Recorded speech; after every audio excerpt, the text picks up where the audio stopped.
Chapter 851. Lin Fengting was easy to find. Being in Beihai province and not deliberately hiding his whereabouts, with the strength of Mount Dibing, it was almost a matter of minutes to find a person in the whole province. He was fishing in Autumn Mountain. Autumn Mountain was not a tourist attraction in Beihai. The mountain was small and not high. There were not many things worth seeing.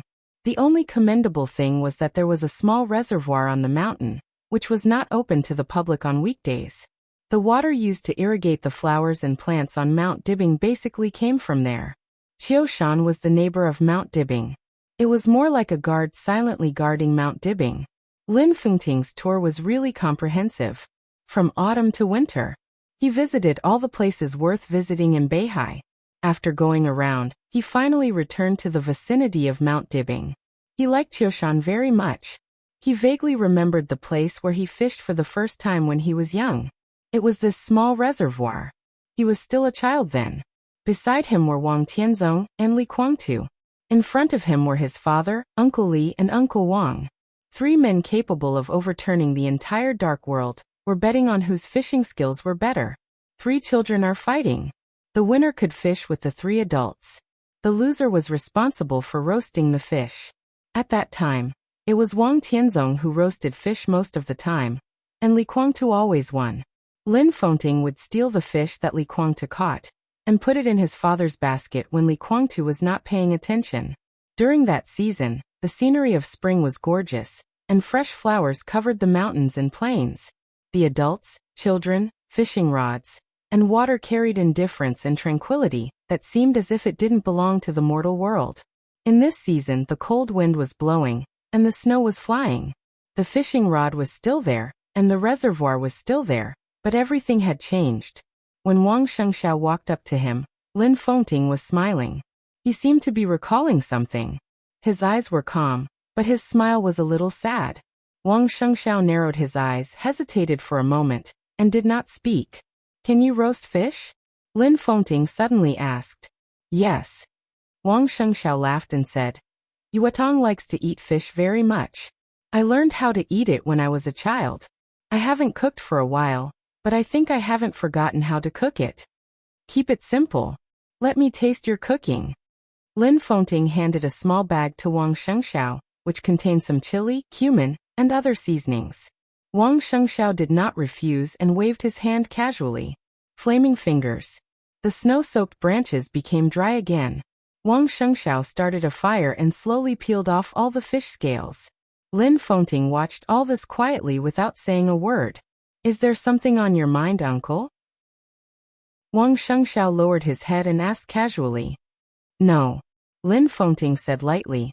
"I just feel that I'm a little pathetic." "Pathetic?" Wang Shengxiao raised his eyebrows. "Those who can't let go of the past are the most pitiful," Lin Fengting said indifferently. "I know this, but I can't let it go. Isn't that even sadder?" Wang Shengxiao smiled bitterly and said nothing. "I was once friends with your father and Li Kuangtu, the best of friends," Lin Fengting said softly. "I only have 2 friends in my life, and they are them. So when the Li family was destroyed, your father and I were estranged. I didn't want to see him destroy the Li family, and I didn't want to see the Li family destroy him either. I was caught in the middle and wavered. In the end, it was just because I couldn't let it go." Wang Shengxiao grilled the fish carefully, sprinkling seasonings evenly. He wanted to say something but stopped on second thought. "This time I walked through Beihai again, and I had a lot of feelings. Now that I'm back here, it's the beginning.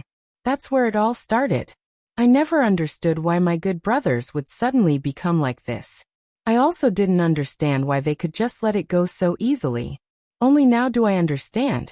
Perhaps it's not letting it go, but there are some things once done, there's no turning back." Lin Fengting laughed. "Many years ago, I met Tianzong here for the first time. Today, many years later, I'm back here to say goodbye to Beihai and the past. Maybe the Lin clan should make some changes in the future." Wang Shengxiao's face suddenly became serious. "Uncle, do you mean that the Lin clan wants to enter the secular world?" "It doesn't matter," Lin Fengting said quietly. "What's important is that Chen Fangqing is too intense. I approve of what you're doing now. A leader should act like a leader. When you stand in that position, The most important thing is to be able to tolerate others. In this regard, Li Huaqing is much better than Chen Fangqing. I understand their mentality and scruples, but I won't agree. After this incident, I can give them the balance that Zhongzhou state wants. Wang Shengxiao grilled the fish silently for a long time. The aroma of the barbecue spread on the snowy autumn mountain. Wang Shengxiao handed the first grilled fish to Lin Fengting. Lin Fengting did not take it. He said with a smile, "Your cooking is worse than your father's." "Can my father grill fish too?" Wang Shengxiao was a little surprised. "My mother used to cook it. It was delicious." "Ah, I forgot." Lin Fengting was a little absent-minded. He hasn't done this for many years.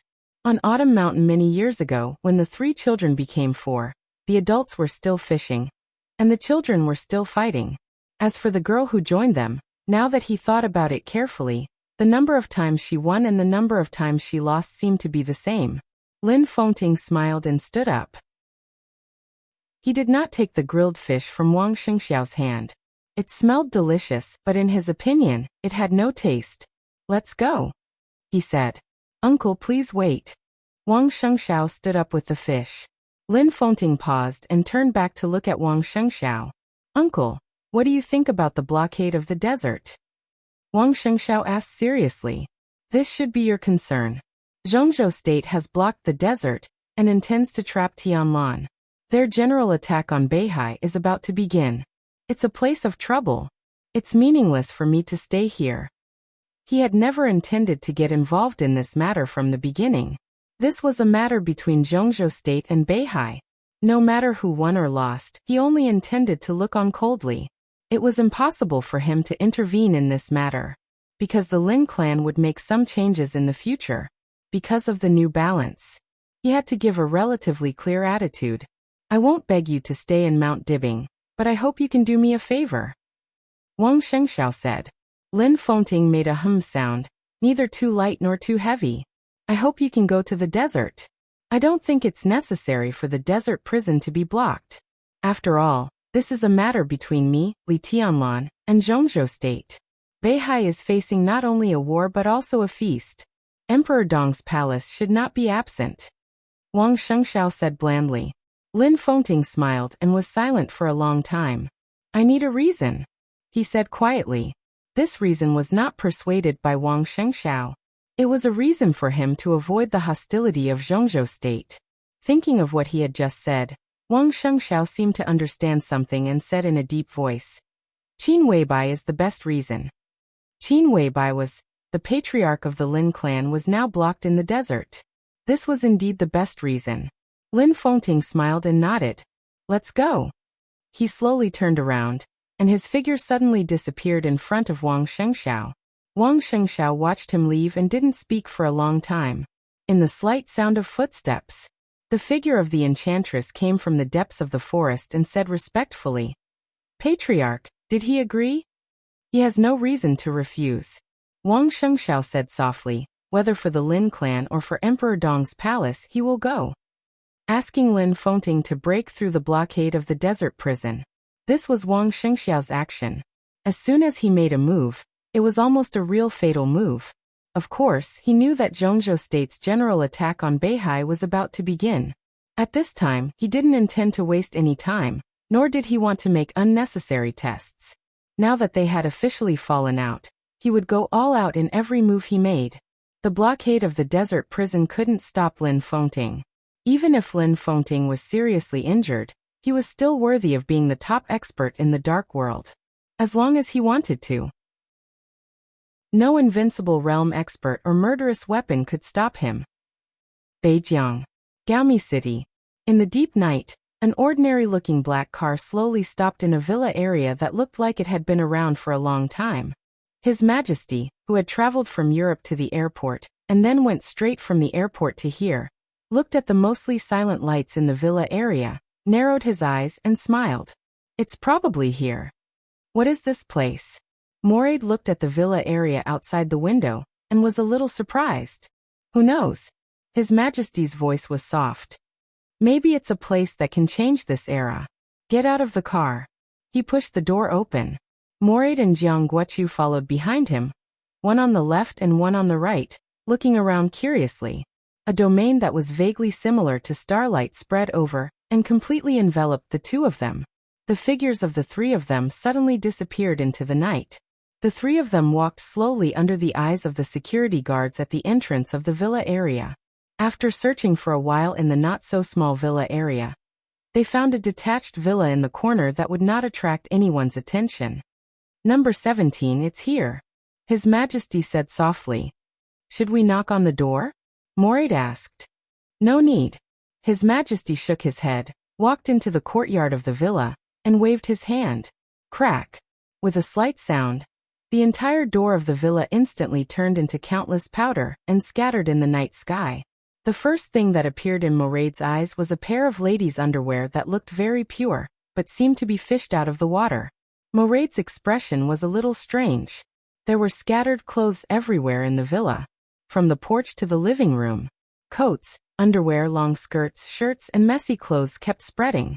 On the stairs, sexy high heels and a pair of men's leather shoes were casually thrown there.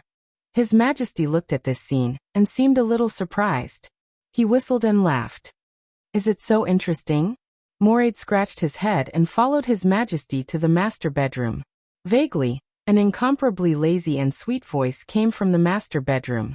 It was melodious, charming, and soul-stirring. His Majesty narrowed his eyes and laughed. Such a professional voice. It's really exciting. Chapter 852. The master bedroom was lit with a hazy pink light. The light was blurry and ambiguous. When the three masters who stood at the top of the dark world walked into the master bedroom, the battle between the man and the woman on the huge, luxurious, soft bed seemed to be about to reach its limit. From their point of view, they could only see the man's majestic back and the woman's messy hair. The man's strength and the woman's softness were perfectly blended together. In the blurry light, the content of this picture was not much, but it was rich enough. They were so devoted. So much so that they didn't notice that there were 3 uninvited guests in the bedroom. The hurried sound became a little chaotic as the battle became more and more intense. His Majesty clearly heard Moraid swallow his saliva. From this angle, he couldn't see the appearance of the woman kneeling on the bed, but just listening to the voice close at hand was enough to make people's blood boil. His Majesty didn't mind Moraid's performance. Instead, he chuckled and said, "Do you want to taste her too?" No one knew when the clouds had become thin. His Majesty's voice passed through the domain, echoed in the bedroom, and rang in everyone's ears. The whole bedroom fell into a dead silence in an instant. At this moment, the bodies of the man and woman on the bed were all stiff. They were really stiff. They maintained their original movements and froze there motionlessly. The atmosphere suddenly became oppressive. Moraid grinned and said, "Yes." His Majesty nodded and said, "Approved." The woman, who had maintained her original posture, finally turned her head a little bit. A small face that could really be said to be as beautiful as a flower, and jade appeared in front of them.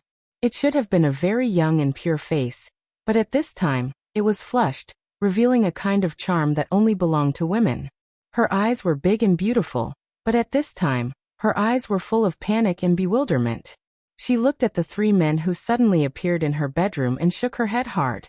Her wavy hair swayed messily.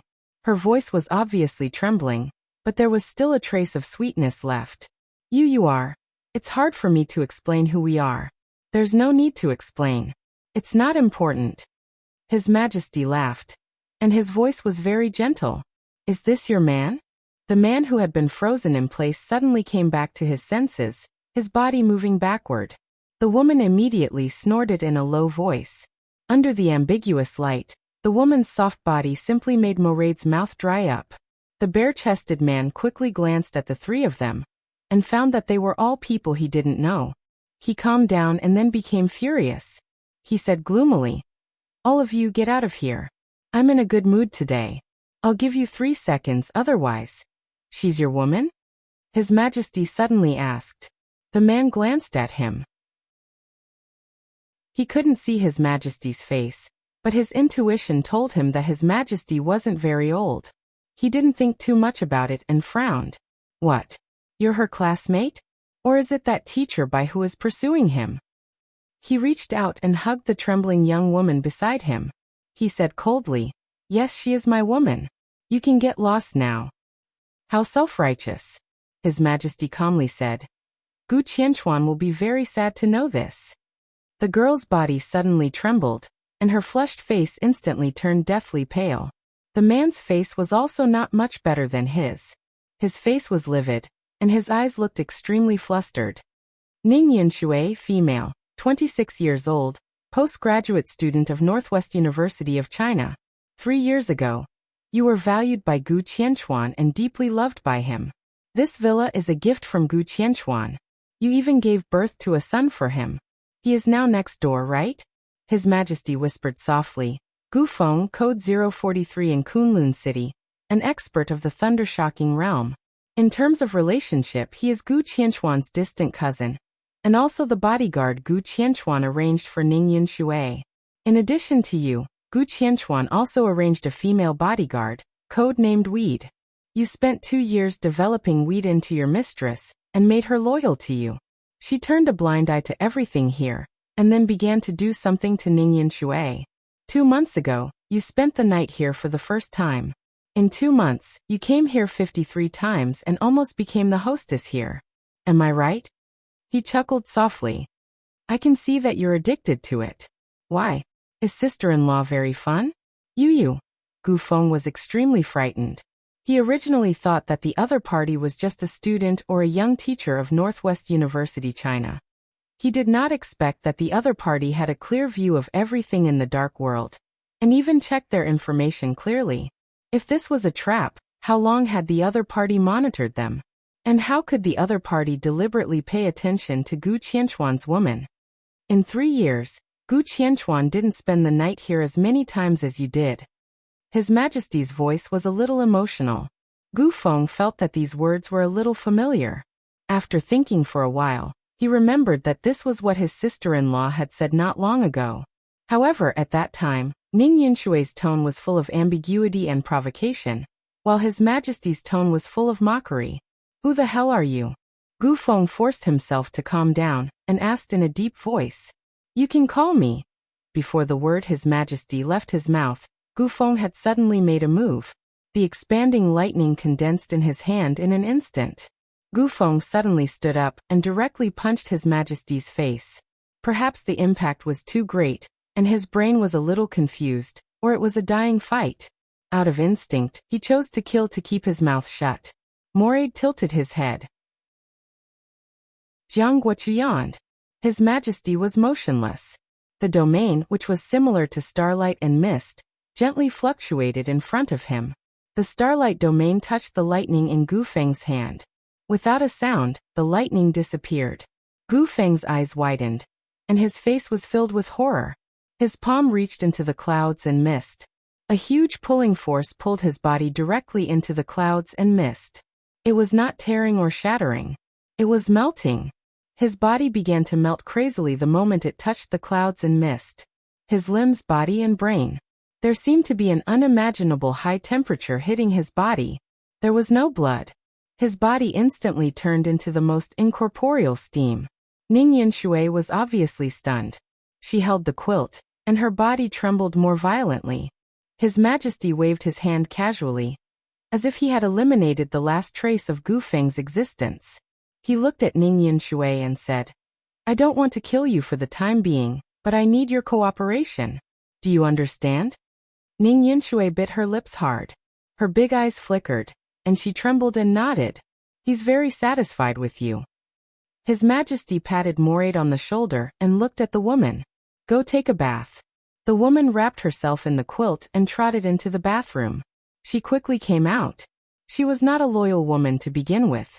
In order to live, she easily let go of everything she did not intend to hold on to. She went in quickly and came out even faster. She was still wrapped in the quilt and lowered her head. She looked a little humiliated and shy. She came to Moraid's side and said in a low and soft voice, It's okay. Where are we? His Majesty suddenly asked. Jiang Guochu looked at his watch and said slowly, We just passed Yinzhou and are about to reach the Beijiang area. It's still early. His Majesty nodded and glanced at Moraid. Don't worry. Moraid rubbed his hands. He looked at the woman standing in front of him with her head down, and then at His Majesty. What a shame. His Majesty scolded with a smile, stood up, and walked out of the master bedroom. Jiang Guochu followed His Majesty. The two of them went next door together. A little boy of about 2 years old was lying in the cradle next door. He was sleeping soundly. His Majesty looked at him quietly, and was silent for a long time. The muffled voice next door rang out again. His Majesty reached out and touched the boy's face. He whispered, "What a good bargaining chip." "Will Gu Qianchuan compromise?" Jiang Guochu frowned and asked. "It's a matter of life and death. Who knows?" His Majesty said lightly, "He has a physical problem. He played too much when he was young. Although his physical strength is still abundant, his fertility is declining. It's an accident to have sex with Ning Yinshui. This can be said to be his only child, and I will give him a way to live." "So the chance of success is very high?" Jiang Guochu asked. "Success," His Majesty shook his head and laughed. "In fact, I don't worry about whether Gu Qianchuan will compromise or not.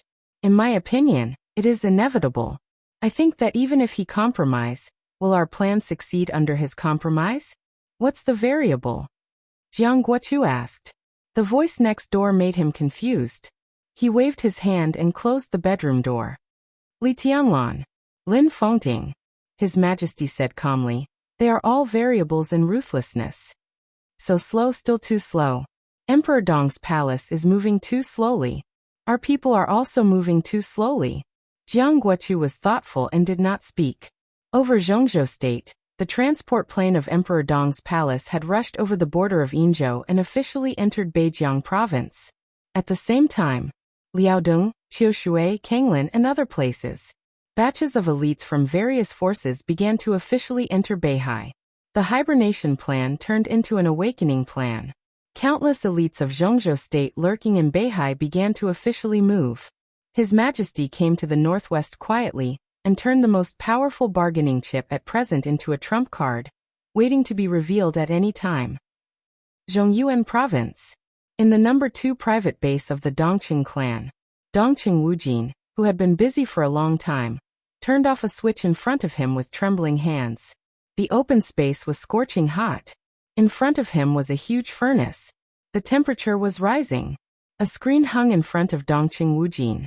The screen was full of raging fire. A dark and majestic long sword was floating in the fire of the furnace and rotating slowly.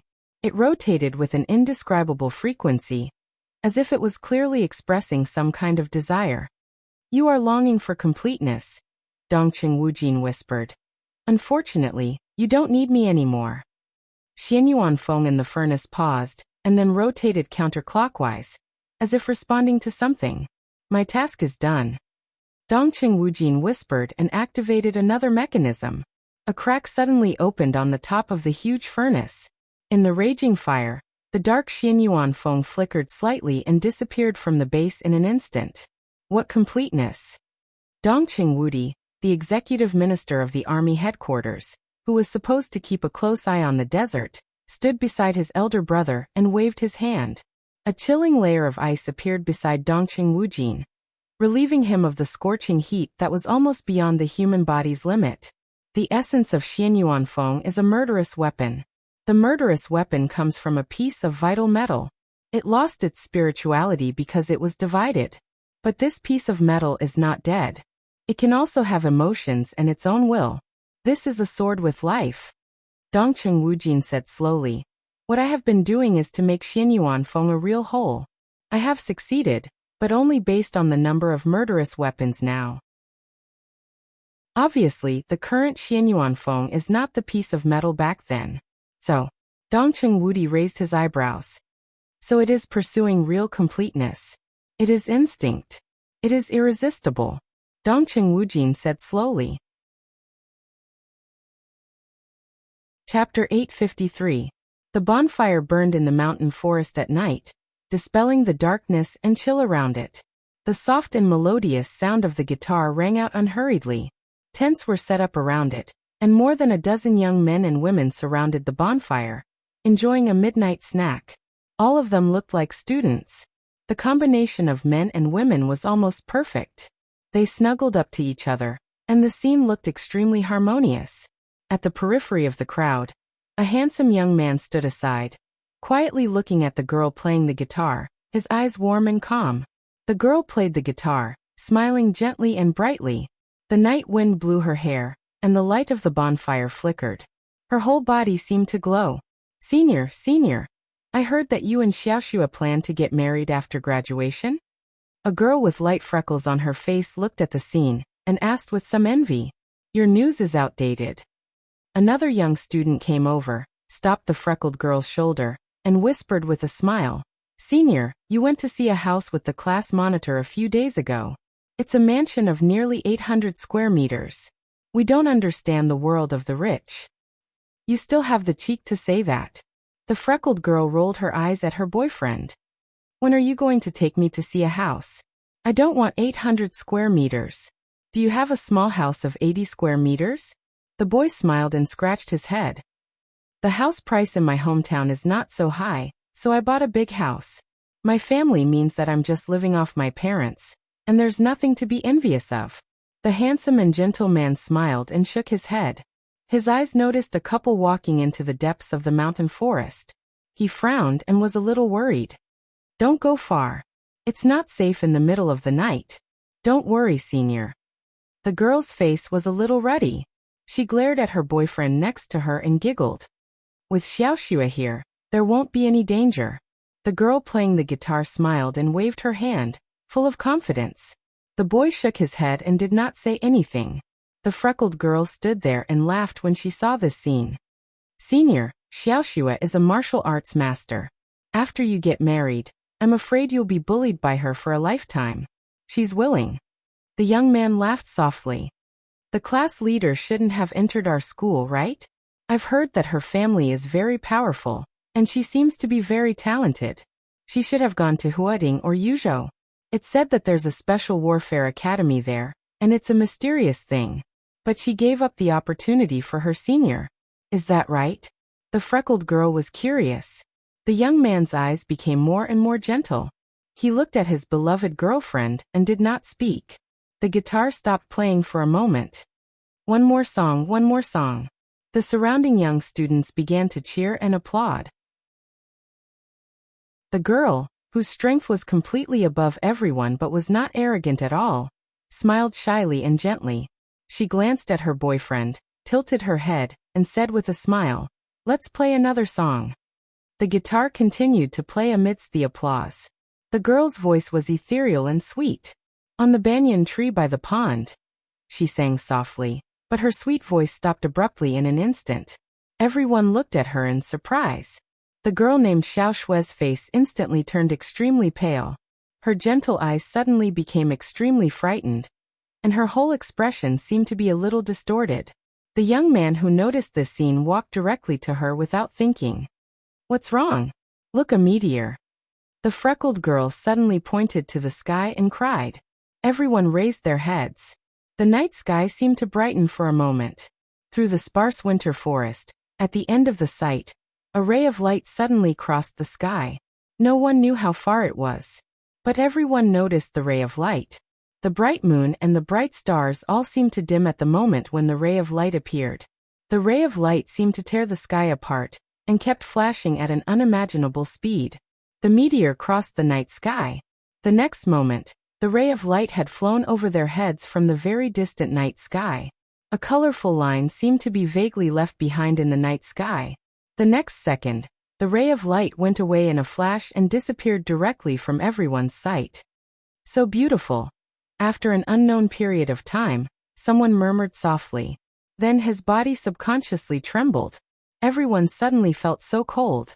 The whole forest and the whole world seemed to be filled with a kind of ghastly coldness. The girl named Xiaoxua, who should have entered the Sky Academy or the Deep Sea Academy a few years ago, collapsed in her boyfriend's arms and had no strength at all. The meteor had passed, but her eyes were still terrified to the extreme, and she couldn't say a word. Ordinary people might just feel very cold, but she knew very well what this coldness meant. This was sharpness. Unparalleled sharpness. Yen and Zhao valued martial arts. As a barrier near Yuzhou, Yan and Zhao's martial arts had always played a very important role in Zhongzhou State. One of the double walls of Sai City, Drifting Cloud, the director of Yuzhou Special Operations Bureau, Hua Qingfeng, the sect master of the Shadow Sect, Han Chongyang, the Yin and Yang sword master of Mount Shu, the enchantress of the Wang family of Beihai, and so on. Many of the roles of the backbone of the special warfare system in Zhongzhou State were from Yan and Zhao. Yan and Zhao did not have a famous martial arts force in the Dark World like Jade Pool and Mount Shu, but in such a large province, there were many martial arts families. The masters of the families were at least experts at the peak of the fire-flaming realm, and many of them were in the thunder-shocking realm. When these people gathered together, their strength was extremely impressive. The martial arts of Jade Pool and Mount Shu was about cultivation, but the martial arts of Yan and Zhao was about competition. All the qualified martial arts families in Yan and Zhao province would have a competition every once in a while. This was also the famous elite martial arts competition in Yan and Zhao. To be exact, it was held every 3 years. And the time of the competition was at the end of the 2 academies, which was the winter of the year before graduation. The elite martial arts competition would select some of the top winners and send them to the Sky Academy and the Deep Sea Academy. There was no threshold for the competition. Regardless of life or death, everyone who knew the news was qualified to participate. The scene was huge, but it was extremely chaotic and time-consuming. But this was the way Yan and Zhao had always selected the top elites. In Shanghai City, the elite martial arts competition had lasted for nearly a day. From day to night, the selection of good and bad had come to an end. The rest was the battle between the elites. On the edge of the huge martial arts arena, the patriarchs of many families sat there with different expressions, waiting for the judges to count the results. In the middle of the patriarchs, an old man looked at his grandson standing in front of him with a smile and whispered, "You did well today. Keep it up."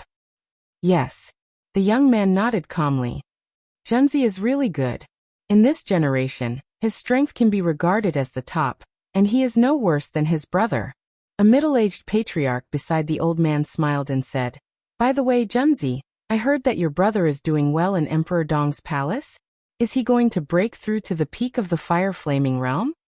He turned to the old man with an imperceptible flattery in his eyes and said with a smile, "Mr. Qi, when your grandson becomes a senior in Emperor Dong's palace, don't forget us ordinary people." "Don't say that. Haha, in terms of martial arts talent, the 2 brothers are really..." The old man's laughter suddenly stopped, and the next moment he suddenly jumped up. His movement was so violent that he staggered and almost fell to the ground. A few seconds later, almost all the patriarchs of the aristocratic families stood up in shock and looked at the sky in the distance. There was a light in the distant night sky. From south to north, the bright and almost dazzling light kept flashing in the sky. One second, it was on the southern edge of the city. The next second, it had directly penetrated the sky above the entire city. The sharpness that could tear the sky and the earth past the martial arts practice field in an instant with awe-inspiring coldness. That was indescribable majesty and arrogance. At this moment, all the patriarchs of the martial arts families in Yan and Zhao froze on the spot, and did not dare to move. From south to north, the light almost flew over the sky of Shanghai City in an instant, and then disappeared in the distance. The whole martial arts practice field was dead silent. Everyone was immersed in the flash of light. It was not shock. It was real fear. When fear reached the extreme, all the senses would become extremely pure. There were people at the peak of the fire-flaming realm, at the peak of the thunder-shocking realm, and Mr. Qi was an expert a half-step to the invincible realm. However, everyone only had one thought when facing that ray of light. Their pride and willpower seemed to be completely shattered under the light that could tear the sky and the earth. Everyone only had one feeling. Small. Just like a real nonentity. If the height of that light was lower, the unparalleled sharpness could tear the whole city apart. What is that?" A patriarch struggled to open his mouth, and his hoarse voice shocked even himself. "I don't know," Mr. Qi, who had the highest realm, said. Then he shook his head and said in a deep voice, "The invincible realm." He said the invincible realm. not the invincible realm. The meteor flew through the sky and went straight into the sea. Songhai City was left far behind in an instant. The dazzling light kept flashing, splitting the surface of the sea. Amidst the monstrous waves, each flash of light traversed an incomparably long distance. Yanzhao quickly fell behind. The light was extremely bright and unimaginable. It entered Qin Island with extreme brilliance. The glorious night view of Qin Island passed in an instant. The more dazzling light flew over Dongshan province, flashing and trembling. A perfectly straight afterimage appeared in the sky. The light in front was more and more dazzling. The target of the flowing light was clear and direct. It flew over the mountains, the wilderness, the plains, the city, and the sea, and went straight into the hinterland of Dongshan. Far in the distance, a bright light lit up. At the extreme speed, the faint light in the distance suddenly became bright. It wasn't a big city. Under the blurred lights, the whole city looked so leisurely that it was almost unorganized. This inland city was called Qingzhou. The flowing light flashed and suddenly became extremely dazzling.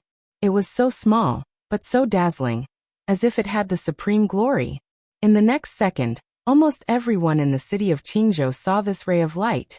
The light crossed the sky, with thousands of meters of light, and directly covered the whole city in the blink of an eye. Falling stars and falling moons. It was extremely dazzling. It disappeared in an instant.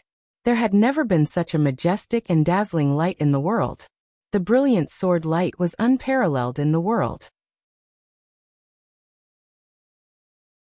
Chapter 854. The whole Qingzhou city was in an uproar. The light was so bright and gorgeous that it covered the stars and illuminated the night sky.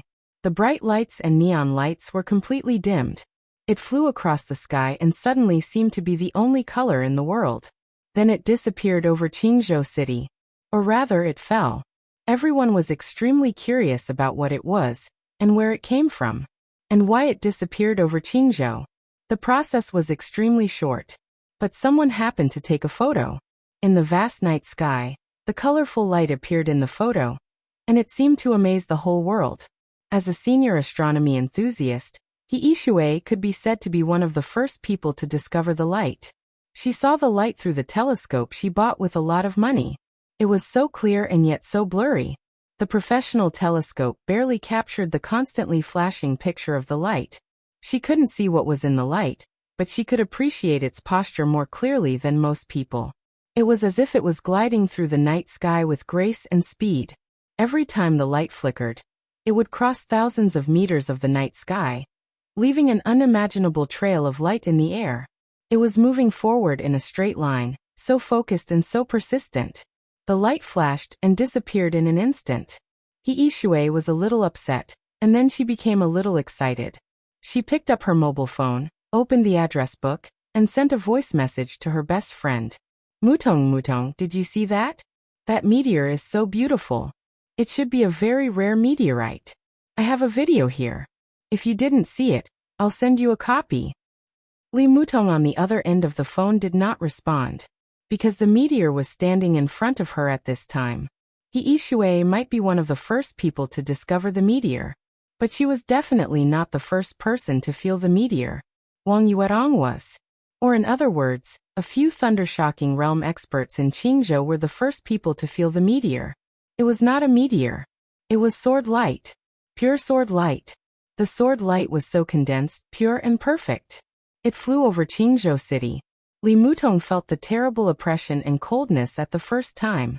In front of this sharp edge that seemed to be able to easily tear everything apart, she did not have any thoughts of resisting.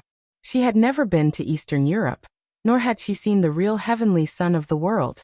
Her perception might not be accurate, but the Howran sword light that flashed across the sky seemed to have surpassed her father's in her memory. Her eyes widened in horror, and her face turned pale. The little girl named Tide was sleeping soundly in her arms. She was gently wrapping her fingers around herself. Through the window of the living room, she saw the sword light flying directly toward her house. The windows in the living room were instantly shattered. There was no clear sound. The sturdy glass instantly turned into the finest powder without a sound. The sword light flew into the living room and appeared in front of her. Li Mutong's body tensed up and she subconsciously hugged her daughter tightly in her arms. Her mind was in a mess. She bit her lips and didn't know what to say. She couldn't figure out how the other party had found him. He didn't know who the other party was. He had no idea what the other party was here for. Her eyes trembled slightly. Holding the child in her arms, she finally became determined. There was a black shadow in her sight. The rainbow-colored light was slowly dispersing around him. The black shadow became clearer and clearer. It seemed to be a person, but his entire body was wrapped in a long black trench coat, and the black trench coat was covered with the black trench coat was embroidered with countless complicated and gorgeous golden patterns. A big hood covered his head. Li Mutong could only see the coat. It could be said to be the most gorgeous and majestic coat she had ever seen, but she couldn't see the person in the coat. She bit her lips, holding the child, and looked at him stubbornly. Her eyes gradually calmed down, and they were a little gloomy. The black shadow was also silent. His eyes fell on the little girl in her arms, and he was motionless. It seemed like he was surprised, stunned, dazed, and nothing at all. She couldn't feel any emotion from him. He seemed to be emotionless, quiet, indifferent, and steady, like the deep sea or the abyss. "Who are you?" Li Mutong asked slowly. Her voice was calm and clear, without a trace of trembling. The black shadow moved and took 2 steps forward. "If you take 1 step forward, I promise you will only see 2 dead bodies." Wang Yuetong said calmly. "I don't know who you are, and I don't know what you want to do. But you can't get anything from me, and you can't use me to threaten my family, and him." She held the daughter in her arms, with deep sorrow in her eyes, but she became more and more determined. The black shadow froze on the spot, and he seemed to be at a loss. Li Mutong was stunned. In her sight, the black shadow slowly raised his palm. His movement was very slow. Maybe he was afraid of causing some misunderstanding, so he was very careful. With a slight tearing sound, a finger-sized hole appeared on Li Mutong's leader. A glimmer of light left Li Mutong's leader, and stayed on the black shadow's sleeve. The pale silver light kept spinning and jumping in the black shadow's hand. It was extremely eager and excited, and it seemed that it couldn't wait. Li Mutong looked at the pendant she had been wearing for almost 2 years, and her heart suddenly ached. However, her body gradually relaxed. Because of the pendant's reaction. "Are you one of his people?" She forced a smile, looked at the silver light jumping on the black shadow's sleeve, and said softly, "It does belong to him. If he wants to take it back, you can take it." The heartbreaking sword of the 13-story building. 2 years ago, he put the heartbreaking sword on her, and it had never left him until now. Li Mutong watched it fly into someone else's hand. She was in a daze, and no one knew what she was thinking. The black shadow lowered his head and looked at the heartbreaking sword in his hand. At this moment, Li Mutong could clearly feel his emotions from him. It was hesitation, and longing. The black shadow moved and seemed to look at her, then at the heartbreaking sword, and then at her again. After repeating this for nearly 5 minutes, he raised his palm. The delicate heartbreaking sword floated in the air, shining with silver light, beautiful and cold. A subtle but extremely strong light appeared in the black shadow's palm. The light wrapped the heartbreaking sword. The shattered heart, which had been trembling all this while, suddenly stopped. The exquisite little sword suddenly emitted an incomparably sharp aura. As if it had been waking up from a long sleep, the sword energy of the heartbreaking sword was extremely strong in an instant. The black shadow looked at the heartbreaking sword. The heartbreaking sword moved slowly and carefully, stopping in front of Wang Yuetong. "What do you mean?" Li Mutong looked at him in surprise. "It belongs to him. I don't need it. You can take it away." The black shadow was silent and motionless, just looking at her quietly. The black clothes wrapped him so tightly that Li Mutong couldn't hear his voice or see his expression. She only saw him raise his sleeve and point at the child in her arms. "Tide is my daughter." Wang Yuetong suddenly screamed and held the child tightly. It seemed that because she was holding the child too hard, Tide's little body trembled slightly, and she struggled to cry. The black shadow was obviously a little flustered. He raised both sleeves and waved them randomly. A stream of air appeared in the living room. The gentle and steady stream wrapped the little girl. Li Mutong stretched out her palm. Tide, who was in distress, came directly to the black shadow. No. Li Mutong seemed to have completely broken down in an instant. Give my child back to me. Her voice was a little desperate, with a hint of pleading. The black shadow looked down at Tide. The big one and the little one looked at each other. From this angle, the little girl seemed to be able to see his face. No one knew what the little girl saw. Tide's crying gradually disappeared, and then she giggled very happily. The black shadow bent down and looked at Tide floating in the air. He hesitated and raised a finger. Li Mutong looked at this scene nervously. His finger slowly moved down and finally fell on the little girl's eyebrows. A perfect and dreamy light suddenly bloomed from his finger. The light enveloped the whole living room. Wang Yuetong stood up subconsciously, trying in vain to stop something. Tide's laughter was still ringing in her ears. In the colorful light, it looked extremely dreamy. The light expanded and then faded away quickly. Tide's laughter didn't stop, and he sounded extremely happy. Li Mutong's palm slightly sank. The little girl returned to her arms, and a little hand grabbed her neckline.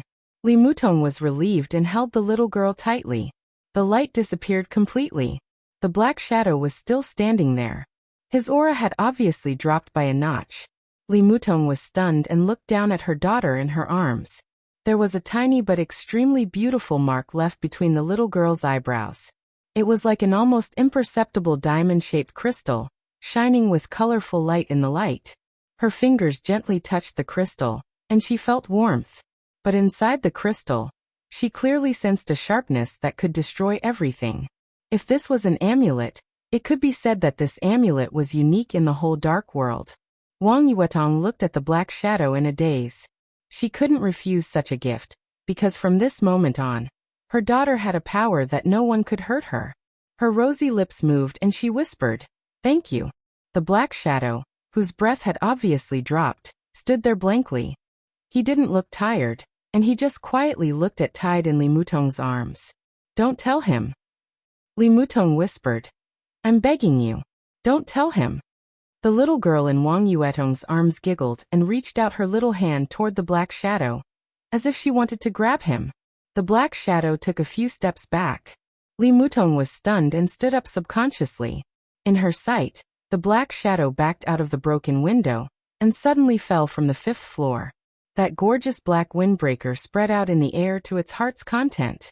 The 4th floor, the 3rd floor, the 2nd floor. Flashing. A stream of dazzling flowing light suddenly lit up the entire Qingzhou. The flowing light flew high in the sky and appeared in the sky that Li Mutong could see. Then it flashed again and instantly left the Qingzhou city, all the way to the north. Chapter 855. Zhongzhou state was moving. Beihai was also moving. The real chaos began when North Sea wiped out all foreign forces. Wang Shengxiao's statement that those who entered the border of Beihai would die fully explained what it meant to say that attack was the best defense. The fall of the 4 major generals was just the beginning. The ubiquitous undercurrents had quietly swept across the entire North Sea. Blood battles, conspiracies, and betrayals began to play out sporadically in every corner of the North Sea. Wang Xiaoyao had let go of his scruples and began to fight with all his strength. The strength he had accumulated for many years began to be exposed little by little. Not only Mount Dibbing, but also the 7 major sword-holding families could clearly feel that there would be big and small problems in a certain link of his orders. In the eyes of ordinary people, Beihai was still calm. But those who stood at the top could clearly see the turmoil and chaos. Orders to recall experts from all over the world were sent out one after another. More and more experts returned to the North Sea. There were teams, individuals, and all sorts of talents. Little by little, the foundation of North Sea was being exposed. It was not the madness of a dying struggle. All the actions were orderly. Beihai was getting more and more chaotic, but the actions on Mount Dibbing were clear and definite from the beginning, with a kind of beauty of order. As the only and last disciple of Xie Ji, Huangfu Qiushui, the daughter of this generation of the Huangfu family, was also officially summoned back to the North Sea. This girl, who once had the courage to fight with Li Tianlan at the same realm, had now become an influential figure in the Sky Academy and the Deep Sea Academy. Li Tianlan and Wang Shengxiao were equally young. But the world had changed. and they were already standing on the highest stage, facing countless sabers and swords, and hidden thunder above the ninth heaven. They were very young, but they were already somewhat out of touch with true youth. When the influential figures of the past reached the pinnacle, there would always be younger people to replace their positions. Huangfu Qiushui was one of the best. At the age of 20, she was at the peak of the fire-flaming realm. In both academies of Zhongzhou State, she could be said to be a veritable goddess-like figure. Huangfu Qiushui did not return to Beihai alone. Instead, she brought along a small team she had set up in the Sky Academy. The team was called Kuanglan. The word Lan had caused a huge controversy in the Huangfu family, but Huangfu Qiushui had also displayed an extremely tough attitude. She didn't care what others said and directly decided on the name. Currently, there were only 7 people in the Wild Tide squad. 5 fire-flaming realm experts. 2 thunder-shocking realm experts. The one with the highest realm had already stabilized the realm of the thunder-shocking realm. But the number 1 expert of the Wild Tide squad had always been the captain, Huangfu Qiushui, who had not yet entered the thunder-shocking realm. The whole team came to Beihai. If there were no accidents, the violent squad would also become part of the Beihai Corps after graduation. All the internal members would change their household registration and become a member of Beihai. They would be completely absorbed by the Beihai Corps. Huangfu Qiushui would also move up in the Beihai Corps. In the future, if she wasn't the patriarch of the Huangfu family, she would definitely become a Corps senior, who controlled all the forces of the Huangfu family. The violent squad would become the core force of the Huangfu family, and have nothing to do with Zhongzhou State from then on. From a certain point of view, Chen Fangqing was right to think that Beihai was a cancer of Zhongzhou State. Because over the years, Beihai had indeed taken a lot of things from Zhongzhou State, including technology, talents, and resources. Although they had also given Zhongzhou State generous returns, it had been going on for too long. Whether it was fair or not depended on one's mentality. A situation similar to the Violent Tide squad would happen to the graduates of each session of the 2 academies. Before the appearance of Emperor Dong's palace, Beihai had always been a popular choice for many elites. Zhongzhou State carefully cultivated elites, and a large number of people would enter Beihai every session. Their popularity was even higher than that of Kunlun City. Among such a team, Huangfu Qiushui's Violent Tide squad could be said to be the most outstanding one. It was also the most blatant one. They returned to Mount Dibing as soon as they received the order. Then they returned to Qiushui City from Mount Dibing. The task of the Kanglan squad was very simple. They helped the Huangfu family to stabilize the order of Qiushui City in the worst case. The worst case, Huangfu Qiushui thought for a whole day. She only thought of 2 words. The worst. Wang Shengxiao told her the worst. She was the disciple of summer solstice. She could be said to be Wang Shengxiao's junior sister. It might not be appropriate to call her junior sister, but Wang Shengxiao, who had spent most of her time in Mount Dibing, undoubtedly regarded her as his sister. Therefore, Wang Shengxiao explained the conversation between them very thoroughly. The word worst also brought her endless pressure. In her memory, even throughout the history of Beihai, the so-called worst case was rare, and it could even be said that it had never happened before. What had Zhongzhou State thought about? How fierce would the so-called game be this time? She returned to Qiushui City and her family, and thought for nearly a day and a night. The night was about to pass. Huangfu Qiushui, who hadn't slept all night, was a little sleepy, but her mind was still confused. She shook her head hard, got up, put on her clothes and walked out of the door. Outside the door it was an extremely secluded little courtyard. The 2 thunder-shocking realm experts of the Violent Tide squad were guarding the door, seemingly acting as bodyguards. Seeing Huangfu Qiushui come out, the older man with the highest realm turned around reflexively and said, "Captain, go and have a rest." Huangfu Qiushui said quietly. Her voice was a little distant, with a sense of distance. "Where do you want to go, Captain? Let me accompany you?" The man scratched his head and laughed. His code name, Guardian, was given by himself, and he changed it the moment he saw Huangfu Qiushui. He had never concealed his crazy infatuation and pursuit of Huangfu Qiushui, but Huangfu Qiushui always kept a distance from him. Relatively speaking, Her attitude toward the other team members was closer than that of Guardian. I'm going to the family ancestral hall, Huang Fuqiushui said blandly. When she said the ancestral hall, she seemed to think of something. Her light and almost holy face blushed slightly, and she subconsciously raised one hand to touch her face. Guardian's eyes were hot and almost obsessed. He also wanted to touch her face. His greatest wish was even to be able to touch Huang Fuqiushui's face. But as soon as his fingers moved, he withdrew them awkwardly. Huang Fuqiushui noticed his eyes, frowned slightly and said in a cold voice, "Get out of the way." Guardian took a step back in embarrassment. Huang Fuqiushui walked past him, and her footsteps were a little hurried. The family ancestral hall was the only place she could think of that could calm her heart. Guardian took a deep breath, looked at Huang Fuqiushui's back, and his eyes were a little sad. You're a toad trying to eat swan meat. You're lucky to live until now, and you still want to hit on the captain here? I'm afraid you haven't woken up yet. Another expert of the thunder-shocking realm in the Wild Billow squad laughed. What do you mean hit on the captain? I like her, and that's my right. You should have forgotten the captain's sword, the thunder-shocking realm member said with a faint smile. His codename was Song Lei. Different from Guardian, he joined the Wild Billow squad to join the Wang family of Beihai. His biggest dream was to make a name for himself in the Beihai Corps. Guardian narrowed his eyes and said blandly, "The captain is really strong. But I'm close to the peak of the thunder-shocking realm." He was close to the peak of the thunder-shocking realm at the age of less than 30. In any case, he could be regarded as a genius. This was also the reason why he dared to express his love for Huang Fuqiushui. At his age and today's achievements, no one dared to say that he had no hope of reaching the half-step invincible realm, or even the invincible realm in the future. Idiot. Song Lei curled his lips. I'm talking about the captain's sword, not her strength. Don't you know the characteristics of the Wang family of Beihai's martial arts? Today's patriarch is very strong, but he's strong in the wind and thunder veins. Beihai's martial arts focus on momentum and the foundation. How much strength can a normal expert of the fire-flaming realm exert?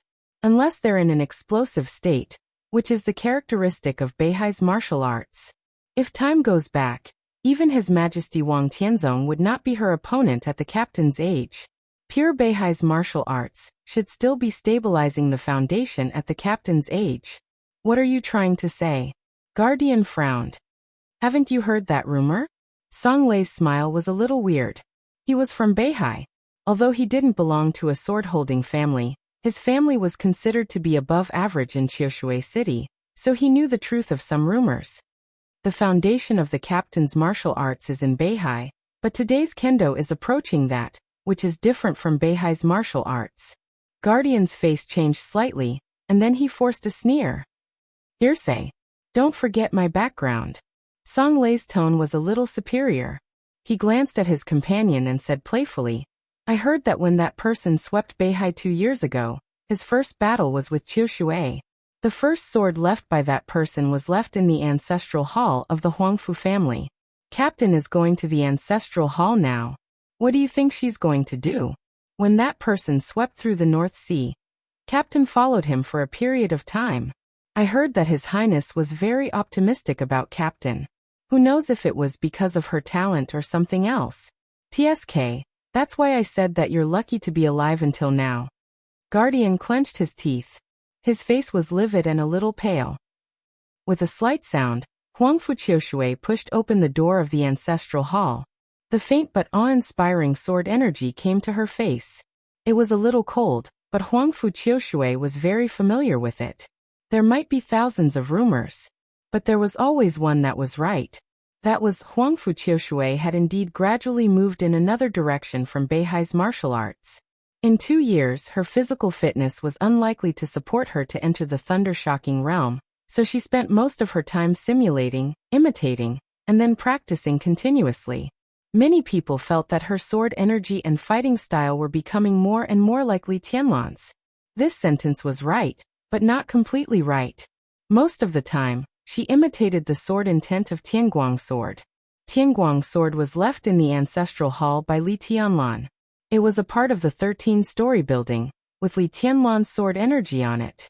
The perfect integration of the two was as profound as the sky and the sea for Huangfu Qiushui.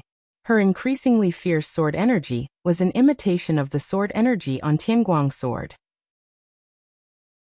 She occasionally thought of the man who could carelessly touch her face with his feet, thinking of his sword light and his rudeness when he conquered Sister Yuetong in front of her for the last time. She had mixed feelings. But here she could indeed calm down in the fastest time. She took a step forward and closed the door of the ancestral hall. Buzz!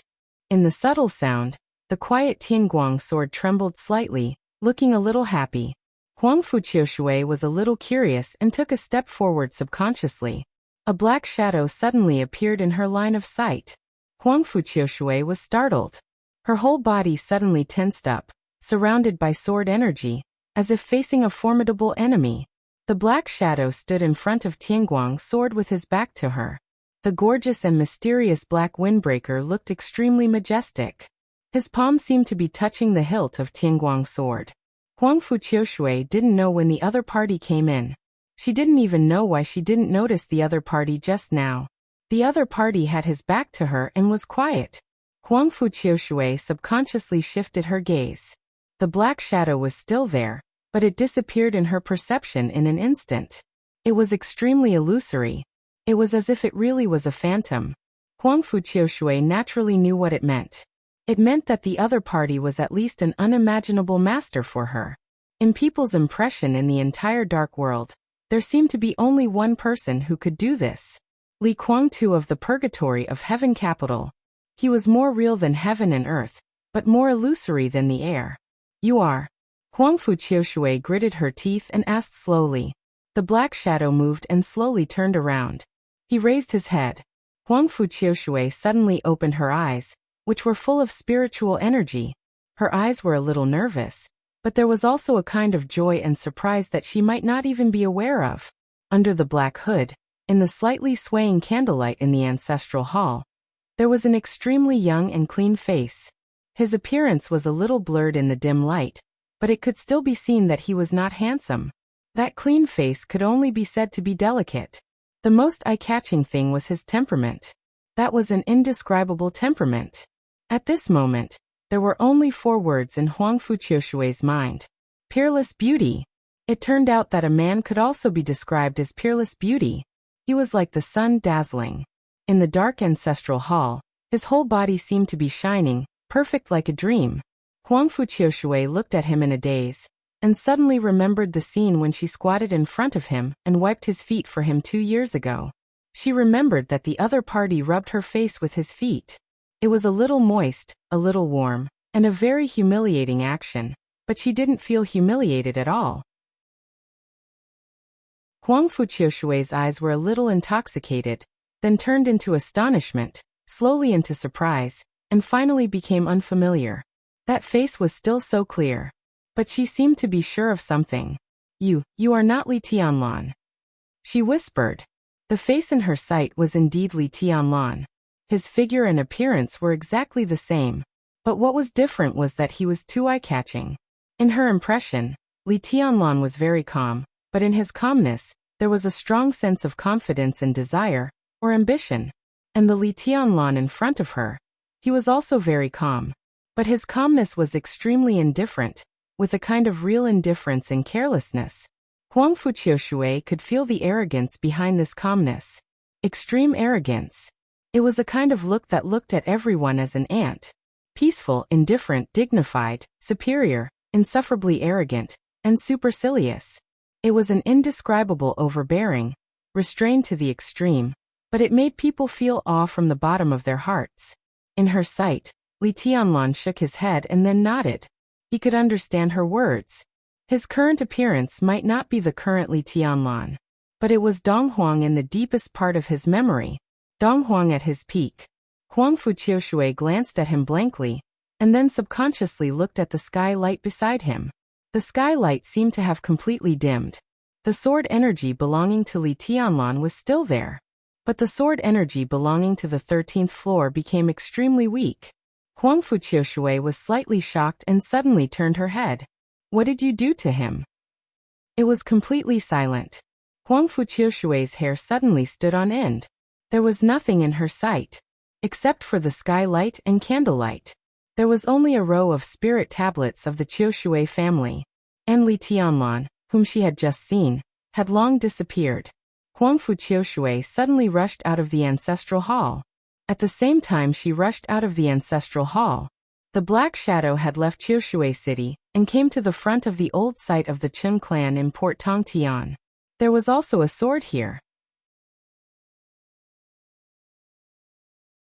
Chapter 856. The former site of the Chen clan was the Painting Mountain. For hundreds of years, the Chen clan, with its prosperous population and talented people, had been one of the top 7 sword-holding families. But it was also the family that suffered the most when Li Tianlan swept across Beihai. The captives of the Li family captured by the Chen clan at that time completely infuriated Li Tianlan. One sword split the mountain. The towering platform of the Chen clan was smashed by Li Tianlan. Since then, the status of the Chen clan among the 7 sword-holding families plummeted and could not recover to its former glory. Today, the Chen clan temporarily moved to a manor on the outskirts of the port of Tongtian. Although it was still luxurious, it was completely different from the past. The divine weapon of the 13-story building was inserted in the former site of the Painting Mountain.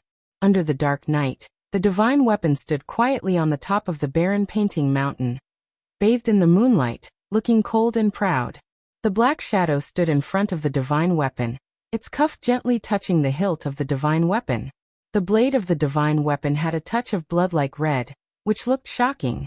The Black Shadow's cuff slowly rubbed, feeling the energy of the divine weapon recovered in 2 years, and the motionless figure looked more and more quiet.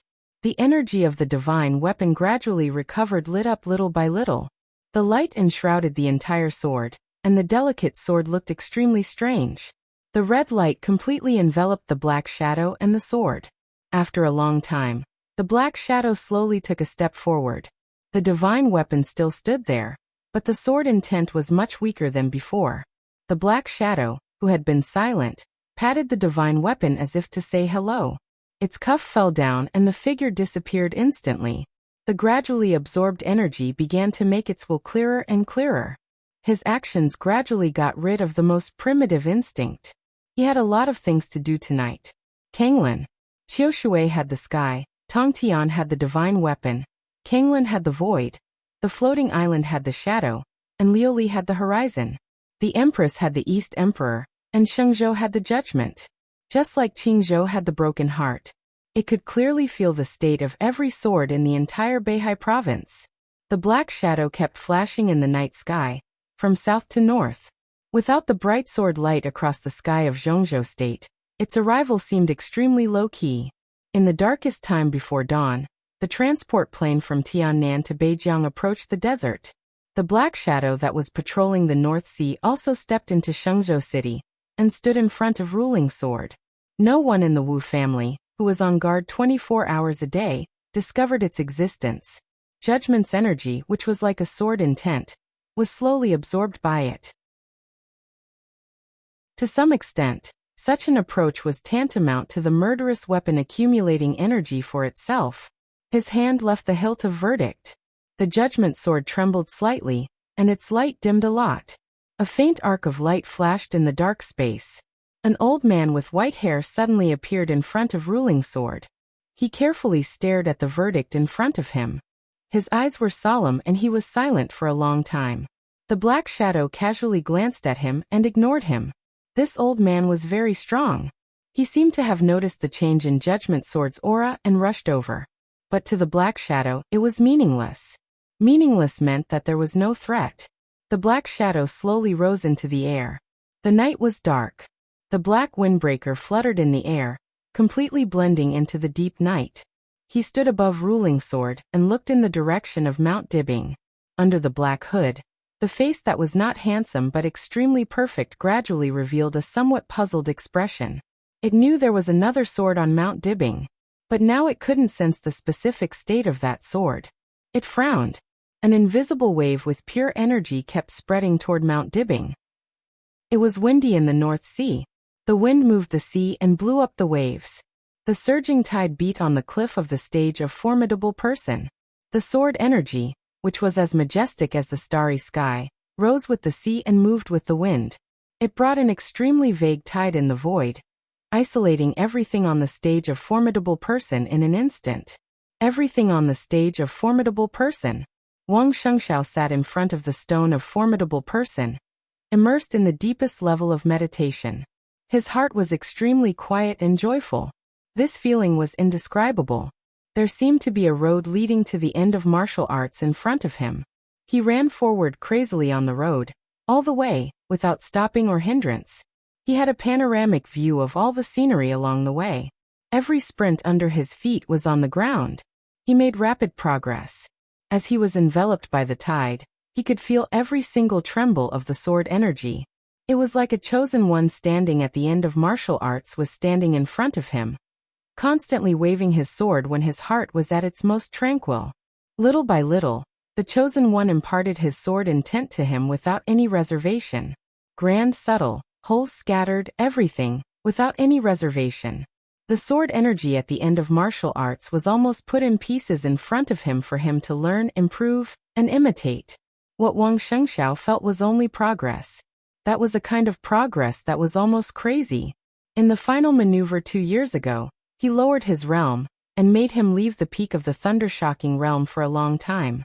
It also brought him great gains. When Eastern Europe was in chaos, he was once again close to the peak of the thunder-shocking realm. At this time, the road ahead was completely clear. He didn't have to explore by himself. The only thing he could do was to sprint. So he re-entered the peak of the thunder-shocking realm as soon as possible. This was a realm that he was once very familiar with. This could not even be called a breakthrough. The distant and supreme sword chi pulled him along as he kept charging forward. No one knew that in this short time, Wang Shengxiao had officially broken through the peak of the thunder-shocking realm and entered the half-step invincible realm. Wang Shengxiao was 27 years old this year. When most of his peers were still struggling to enter the fire-flaming realm from the ice-condensing realm, he broke through the threshold of the peak of the thunder-shocking realm and was only one step away from the real invincible realm. At the age of 27, he had the wind and thunder veins and the top inheritance of Beihai. He was a half-step invincible realm expert. Wang Shengxiao didn't tell anyone the news.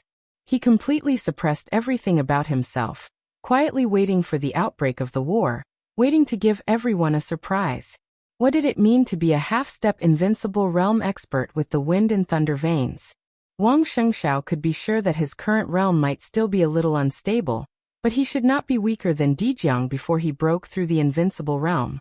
That was to say, no matter which era, he could stand at the peak of the invincible realm. At this level, he might still be at the bottom, but he was also one of the youngest people. The real invincible realm was within reach. The only thing that stood in his way was his age, or rather his physical quality. He still chose to meditate on the stage of formidable person every day. The incredible sword energy became clearer and clearer in front of him. His realm didn't change, but his understanding of sword energy and sword intent was getting stronger every moment. He also gradually understood what he was going to do. The long night didn't end. The dawn hadn't arrived. Wang Shengxiao, who was meditating, slowly opened his eyes. With him as the center, all the sword energy that he had condensed for a whole night began to spread out without reservation. The thick sword energy tide in the distance whistled over with the wind and tide. Wang Shengxiao looked ahead. It was snowing in Shenzhou.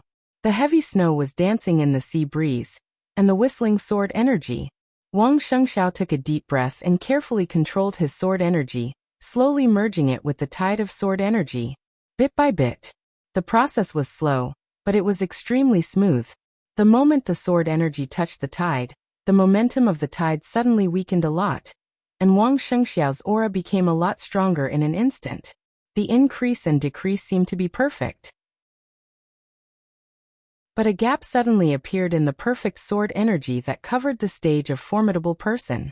A gap that most people, including experts of the invincible realm, could hardly detect.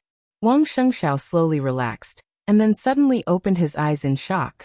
In the sky above Shenzhou, the black windbreaker fluttering in the night suddenly straightened. The gorgeous wind. The windbreaker seemed to be frozen in the night sky in an instant. Under the black hood, Li Tianlan's somewhat illusory face suddenly became extremely real. He looked in the direction of Mount Dibbing, and for the first time, there was a touch of emotion in his deep eyes. It looked like anger. The anger was very light, but there was a kind of fierceness and killing intent in it, as if the world was falling apart. The wind and snow in Shenzhou grew stronger. The world became colder. On the black windbreaker, the complicated golden patterns began to shimmer. His figure directly appeared in the night sky from the most illusory state. The old man who was observing the judgment suddenly looked up at the black shadow floating above him. His body was stiff. In the sky full of killing intent and wind and snow, he couldn't say a word. The black shadow in his sight was so clear. He could feel its anger and killing intent. It floated in the air, like a real emperor. Those who obey me will prosper, and those who oppose me will die. The tide and sword energy on Mount Dibbing merged. The silver moon on the stone of formidable person trembled slightly. Above Xingzhou, the black shadow floated up for a moment. Among the old man underground, his figure flickered and disappeared instantly. In a trance, the darkness dissipated. The entire Shenzhou city saw the light. The colorful sword light was more dazzling than the scorching sun. The sword light tore an arc of tens of thousands of meters long over Shenzhou. It cut the night sky and seemed to bring dawn and morning. The next second, it appeared directly over Mount Dibbing. At the moment when the day and night alternated, a rainbow appeared in the sky. The rainbow spanned Shenzhou and Mount Dibbing. The sword intent was mighty and earth-shattering.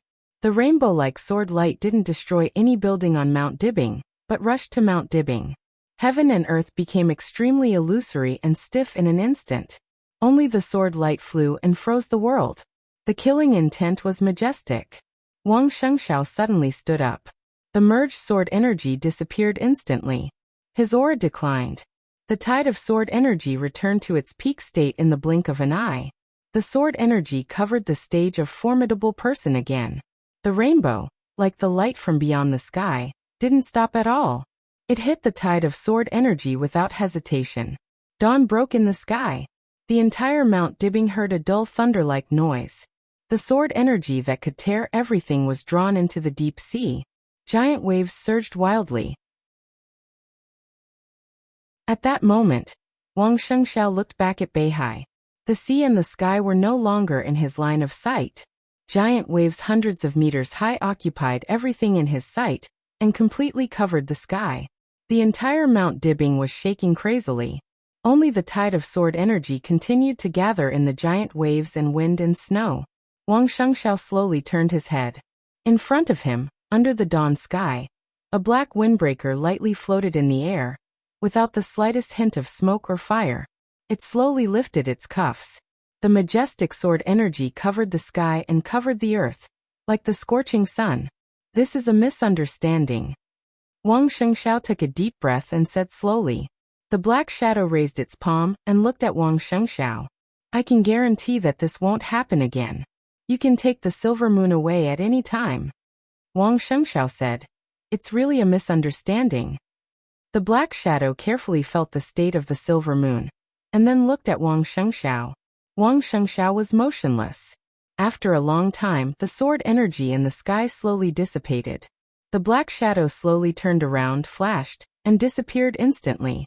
In the horizon, that direction was the direction of Beijiang. Wang Shengshao narrowed his eyes and watched the black shadow disappear. He was silent for a long time. An invisible sword energy suddenly appeared in the wind and snow. It blended into the tide of sword energy and was extremely harmonious. Wang Shengshao smiled and said expressionlessly, "Don't worry, my promise is still valid." He looked at the direction where the black shadow left and said lightly, "It will belong to us soon." Chapter 857. The morning sun illuminated the endless desert, the dense camps on the desert, the cabin of the plane, and Lin Yoxian's eyes. The edge of the defensive line could be vaguely seen in the distance. The plane had already arrived above the capital of Beijiang. Looking down from above, all the troops in the Beijiang military region seemed to have received an extremely tough order. The traffic police, together with some other police officers, began to strictly block the traffic in the cities of Beijiang. A large number of troops gathered and charged towards the direction of the desert. The transport plane flew over half of Beijiang province. In every city, Lin Yuxian could see mighty troop carriers sprinting in one direction. The unusual movement of Emperor Dong's palace attracted the close attention of the high-level officials of Zhongzhou state. The Beijiang military region also responded in the shortest time possible. The military commander, Huang Tong, personally gave the order. The special forces of the northern border military region, codenamed Wasteland, immediately headed to the desert and began to set up the fifth line of defense for the desert prison. Following that, 2 more armies set off one after another. The total number of people in the Beijiang military region was about 120,000. From the beginning of the blockade until now, more than 100,000 people had been mobilized in the Beijiang military region in a day. Now, the defense line of the desert prison had increased from 4 to 6, and the total number of people had approached 80,000. The 80,000-strong army was filled with people. Countless supplies, armaments, and resources were being consumed at a crazy rate. The council remained silent on all of this. From the beginning to the end, the council had never contacted Emperor Dong's palace. This kind of silence often represented determination. In the face of the rampant arrogance of Emperor Dong's palace, the only choice for Zhongzhou state was to send more troops. If you dare to come, I will dare to fight. It was clear and thorough. The only response from Emperor Dong's palace was no response. The 2 transport planes carrying most of the combat power of Emperor Dong's palace moved forward and finally approached the capital of Beijiang at dawn. 80,000 people. In the extremely quiet cabin, Lin Yuxian's voice sounded softly. He turned around and looked at the elites of Emperor Dong's palace in the cabin. Everyone had woken up from their meditative state. Everyone's face was calm. Lin Yuxian takes a deep breath. His voice resounded throughout the cabin. Everyone, there is no turning back now that we're here. There was no turning back. Their actions were blatant. But Zhongzhou state had always ignored this. 80,000 people. 80,000 soldiers of Zhongzhou state. Whether it was their statuses or their numbers, they gave off a suffocating pressure. But there was no turning back. Emperor Dong's palace came here. If they returned to Tiannan now, Zhongzhou state might not look into it, but the entire Emperor Dong's palace would become the laughingstock of Zhongzhou state and the dark world. Everything they had now, everything they built, and everything they had imagined would become a complete joke. Less than 2,000 elites faced an army of 80,000 led by an invincible realm expert with a murderous weapon. It will be very difficult for us to win. Lin Yuxian whispered, but we must win. If we lose, we will die. He smiled. Everything is very simple now. 200 kilometers ahead of us is the desert prison. Either we kill our way through, or we die in the desert. Some of you have not been in Emperor Dong's palace for a long time, and the time you spent in the Nightmare Corps is even shorter. You have imagined the future and faced crises. Now, I don't know how many of you will regret it, but I want to say that this is the decision of Emperor Dong's palace. You can regret it, but you can't quit, because none of us, including me, are qualified. So get ready. We expect to be there in half an hour. Then it will be war. Life and death. Take care, everyone. Still no one spoke. But everyone picked up their weapons. The cabin was shining with the light of guns and cold weapons. Lin Yuxian looked at all this, and he became calmer. A communication with high authority suddenly lit up. The next second, before Lin Yuxian could connect, the gloomy and majestic face of Huang Tong, the commander of the Beijiang military region, had appeared on the screen. In a neat military uniform and a bright red star chest, Huang Tong sat quietly in the huge office. He looked directly at Lin Yuxian through the screen, as if he were looking at everyone, and said word by word, "Do you know what you are doing?" No one spoke, including other high-level officials in Emperor Dong's palace. Lin Yuxian's voice was calm, and he asked, "What about you?" He narrowed his eyes slightly. "Do you know what you are doing?" "Treason." Huang Tong's roar suddenly came through the screen, deafening. "You are all elites of Zhongzhou state. Zhongzhou state trained you not to let you attack the army of Zhongzhou state. In front of you are nearly 100,000 soldiers of Zhongzhou state. What do you want to do? Kill them? What is Zhongzhou State in your eyes? What is the military in your eyes? What are the resources that Zhongzhou State has consumed to train you? The cabin was still quiet. Everyone bowed their heads and sorted out their weapons, without saying a word. Some of them might have regretted it, but as Lin Yuxian said, they were not qualified to quit. Since they joined Emperor Dong's palace, they naturally had to obey the decision of Emperor Dong's palace. What is the military in your eyes? What is an army of 100,000 soldiers in your eyes? Lin Yuxian sneered. If you let them block our way now, you are letting them die. You don't have to deny it. No one can deny it. You are a high-level officer of Zhongzhou State. Do you think the high-level generals of Zhongzhou State will only send their subordinates to die? That's what they should do. Huang Tong gritted his teeth. His mind was a little confused, and his words were a little out of proportion. He might have meant to say that soldiers should obey orders, but in the ears of most people, this sentence was obviously saying that sending them to their deaths was what they should do. Huang Tong didn't realize this. Lin Yuxian did not correct him. He just nodded and said, everyone has their own things to do and must do, so it doesn't make sense to say anything else. Huang Tong looked at him, and was silent for a long time. Now on behalf of Emperor Dong's palace, I ask you to make way. General Huang, the kindness of Emperor Dong's palace is never cheap. I hope you can think it over before making a decision. I will give you 5 minutes. Lin Yuxian looked at Huang Tong's eyes and said calmly. Huang Tong laughed. His facial muscles twitched and looked a little ferocious. Now I can also give you 5 minutes. On behalf of Zhongzhou State, I warn you for the last time that your current behavior is very dangerous. Now I ask you to return immediately and go to where you should go. I hope you can think it over. My army is in front of you. Once you take action, it will be treason. He paused, and his cruel smile looked a little meaningful. I promise that Zhongzhou State will remember the name of every traitor and your family. The atmosphere in the cabin seemed to have changed slightly. Lin Yuxian laughed. His smile suddenly became extremely bright. You remind me. His voice was soft. The plane flew over the capital of Beijiang, and officially entered the desert. The last line of defense at the edge of sight began to become clear. What? Huang Tong frowned. He frowned. Nothing. Lin Yuxian said faintly, I want to remind you that even if Emperor Dong's palace really fails as you expected, it will not fall. At the very least, even if Emperor Dong's palace really disappears, I will not die. He looked at Huang Tong's eyes and said softly, remember my name. I am Lin Yuxian, the former heir of the Lin clan. Huang Tong stared at him, and his heart kept sinking.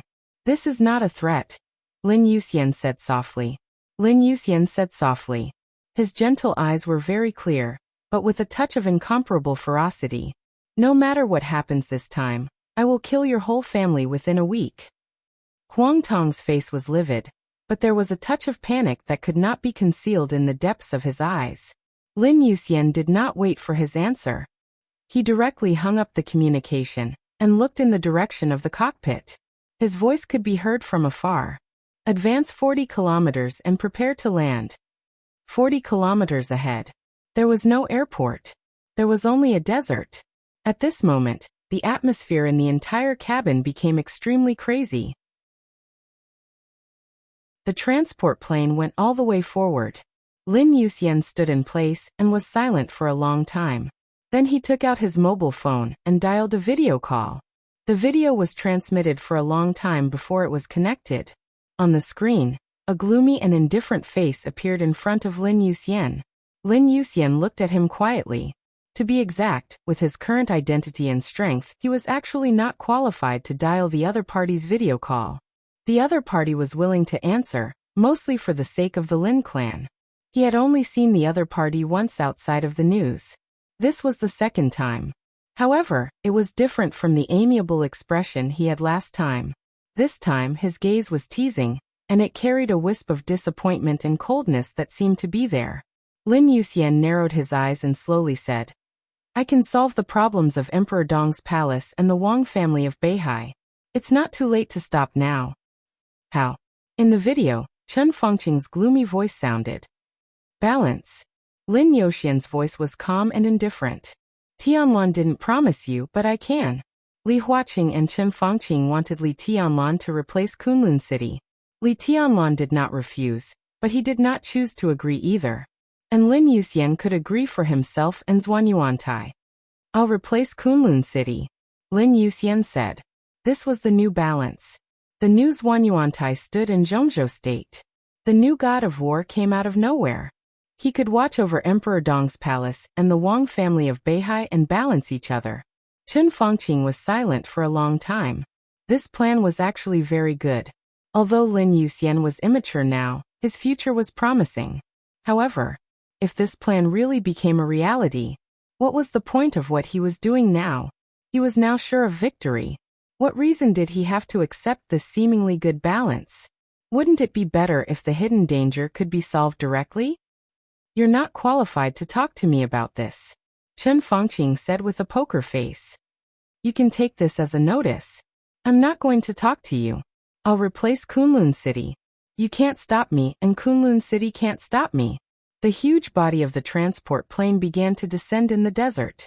Chen Fangqing's sneer sounded. Just by yourself? I'll prove it to you. Lin Yuxian finished the last sentence and directly hung up the video. Chapter 858. The screen suddenly went black. The spacious office seemed to have lost all the light, and suddenly became extremely dark. The thick curtains were tightly drawn, isolating the light from the outside world. In the office without lights on, Chen Fangqing sat on the sofa. His face was gloomy and even cold. Lin Yuxian said he would prove it to him. How? What did he use to prove? What did he want to prove? Recalling the conversation between the two, Chen Fangqing was silent for a long time. The blue veins on his temples twitched slightly. His headache seemed to be getting worse recently. He stretched out his hand and rubbed his temples with some trembling. After a long time he said expressionlessly, Zhongzhou State is the most powerful country in the world. Since when does a young man who wants to develop in Zhongzhou State, dare to be so rude to me? He paused, and his hoarse voice became more and more gloomy and deep. Why is he so rude to me? Li Huaqing, who was sitting opposite him, glanced at him and said indifferently, everyone has something they need to protect. His domineering attitude right now is understandable. Chen Fangqing was not the only one in the office. There were 3 people. Li Huaqing sat opposite Chen Fangqing. The other one was Hua Zhengyang, the vice prime minister of Zhongzhou State and one of the academics. At this moment, Hua Zhengyang glanced at him. His eyes flickered, but he did not speak. Something to protect? Chen Fangqing sneered. He is a member of the Lin clan. Is Li Tianlan something he must protect? Or Emperor Dong's palace something he must protect? Qin Weibai, Li Huaqing said flatly, he must protect the patriarch of the Lin clan. Not only him, but the entire Lin clan must protect him. The structure of the Lin clan is very different from that of the Wang family of Beihai. Their headquarters will not choose to centralize power. The patriarch has a very high position in the entire Lin clan. The blockade began last night, and today is the 2nd day. Lin Yuxian appeared in the desert. Next, in the shortest time, the branches of the Lin clan scattered all over the world will take action and put pressure on Zhongzhou State. Because their patriarch is trapped in the desert, they must show the attitude they should have. He stared at Chen Fangqing and said word by word, the situation is so chaotic. Do you still want to involve the entire Lin clan? The Lin clan was very strong. The whole world knows about it. The Lin clan was very scattered. This was also something that the entire world knew. But just because they were scattered didn't mean they couldn't be united. The relationship between the Lin clan and the major branches had always been subtle. It seemed to be aloof, but in fact, they watched each other. The headquarters of the Lin clan was located in Switzerland and stood aloof from worldly affairs. It coordinated the relationship between the major branches and provided military support to the headquarters. For the major branches, it was like a leader who did not intervene in specific affairs, but everyone recognized such a leader. After Qin Weibai became the patriarch of the Lin clan, she did not change the rules in this regard. She had not been the leader of the Lin clan for a long time, but she had already been recognized by most of the branches. This kind of acknowledgement was not just for show. This meant that more than half of the Lin clan had accepted the new patriarch. And when the clan leader was trapped, or even sealed, imprisoned in the desert, this sort of acknowledgement had to be displayed with sufficient strength. He had to show enough strength, because she was the leader of the entire Lin clan. Therefore, as Lin Yuxian took action first, the major branches would unite and exert great pressure on Zhongzhou state in different fields. No one was willing to let a behemoth like the Lin clan participate in today's chaos, because no one knew what kind of result their entry would have on the situation. Li Huaqing was unwilling, and neither was Chen Fangqing. But no matter how unwilling he was, he couldn't express his position. There was only one way to make the Lin clan withdraw: take Qin Weibai out safely. But Chen Fangqing would not do that unless he was crazy. Qin Weibai was the patriarch of the Lin clan. She was Qin Weibai's woman, and she used to be the planner of all the plans of the Samsara Palace. If such a woman was let out, the consequences would be even more serious than letting Li Tianlan out directly. She might set up a trap casually, and countless people might be killed. When individual force did not reach the point where it could reverse the general trend, wisdom was often more important than force. So this option did not exist in Chen Fangqing's mind at all. The only thing he could do was to brace himself to resist the pressure of the Lin clan, and solve the countless troubles in front of him as soon as possible. I have no choice. Chen Fangqing gritted his teeth. Li Huaqing looked at Chen Fangqing's face and sighed with emotion. He had known him for many years. There was no way around it. He had been saying these words more often than he had in the past few years. That young man's suggestion might be a way to solve the problem. Li Huaqing suddenly said, "Are you tempted?" Chen Fangqing was shocked. Raising his head, he looked at Li Huaqing with hostility in his eyes. "Since there's nothing we can do, we can only compromise. It's not good for anyone to make a big scene. At least he's right about one thing. It's not too late to turn back now." Li Huaqing said calmly. At the very least, he hadn't caused too serious or irreconcilable enmity yet. If he stopped now, there were many things that could be discussed. "It's too late." Chen Fangqing grinned and laughed somewhat crazily. "It's too late. I have nowhere to retreat. If I stop now, what's the point of everything I've done? If he stopped now, then what about those who had been sacrificed in the North Sea? It may be a new balance to let Lin Yuxian replace Kunlun City, but who can be sure that this is not inviting a wolf into the house?" With red eyes, he looked at Li Huaqing. "The most important thing is that although the situation is chaotic, I haven't lost yet.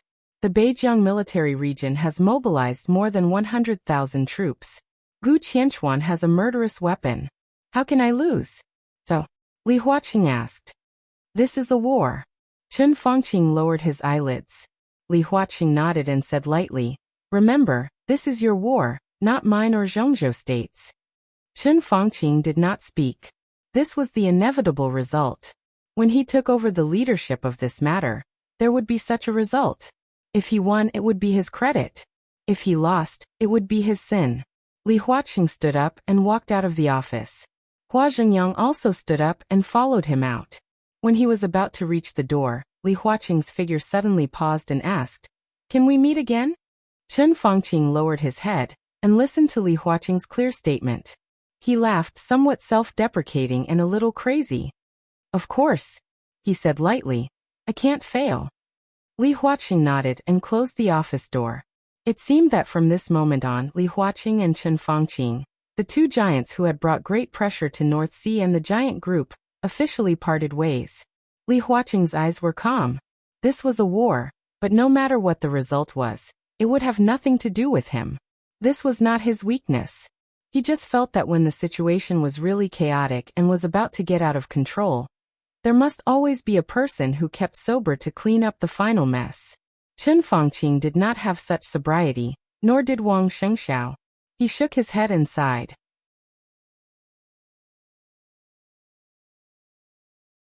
Chapter 859. The large transport plane was getting closer and closer, flying lower and lower. It was busy everywhere in the desert. The plane landed savagely. The base was being built crazily. In the entire northern borderline military region, the Yellow Sand Corps could not be considered a top-notch army. The Yellow Sand Corps was organized as a division, and it had a passable size of over 9,000 people. The senior colonel with the code name Sand Tiger had passable capabilities, and the quality of the soldiers in the corps was passable. All these factors added together allowed the Yellow Sand Corps to maintain its position in the northern borderline military region. When the entire Beijiang military region began to be mobilized, the Huangsha Corps naturally received the order. But they were not the top troop after all, and they set off late and in a hurry. When they arrived at the destination, the transport plane of Emperor Dong's palace had already appeared in front of them before they could finish the basic fortifications. The roar of the transport plane was loud and dull, sounding extremely domineering. In the eyes of all the people in the Huangsha Corps, two huge objects swooped down like goshawks from the sky, without any reservation or hesitation. Looking at the scene in the sky, countless people turned pale. Every soldier knew who they were stopping. The heavenly sons locked in prison. Those influential figures in the southern heaven region were like clouds and rain with a flip of their hands. The Emperor Dong's palace that was gradually rising to the peak of Zhongzhou state. All of these were not what these ordinary soldiers could afford to provoke, nor were they willing to face. But military orders were absolute. They had already arrived here, and they had just found their footing when they encountered the enemy they didn't want to encounter the most. This was a war. If this was a war, how many people in the Huangsha Corps would die? This time, people were really going to die. They were going to die because of the so-called general trend that an ordinary soldier could not understand. No one resented Emperor Dong's palace, because this was an enemy they couldn't resist. They only had nervousness and fear in their hearts. But at this moment, everyone resented Huang Tong. This commander used the most ordinary troops to stop the most powerful armed forces of Emperor Dong's palace. It was obvious that he was sending them to their deaths. The plane was getting closer and closer. The huge outline was shining in the sunlight, making it hard for people to look at it directly. The chaos in the Huangsha Corps was gradually expanding. Report. Report. Emperor. Emperor Dong's palace. In the stammering voice, a soldier quickly ran to Shahu, the commander of the Huangsha Corps, with a pale and anxious face. In the middle of the camp, Sand Tiger looked up at the sky in silence. There was no need for any report at all. The direction in which the two transport planes were landing was clear and definite. As long as one was not blind, they would be able to see their destination. Sand Tiger was silent for a moment. His gloomy face was tinged with fear and anger as he whispered, F***CK. It was as if he had won the lottery.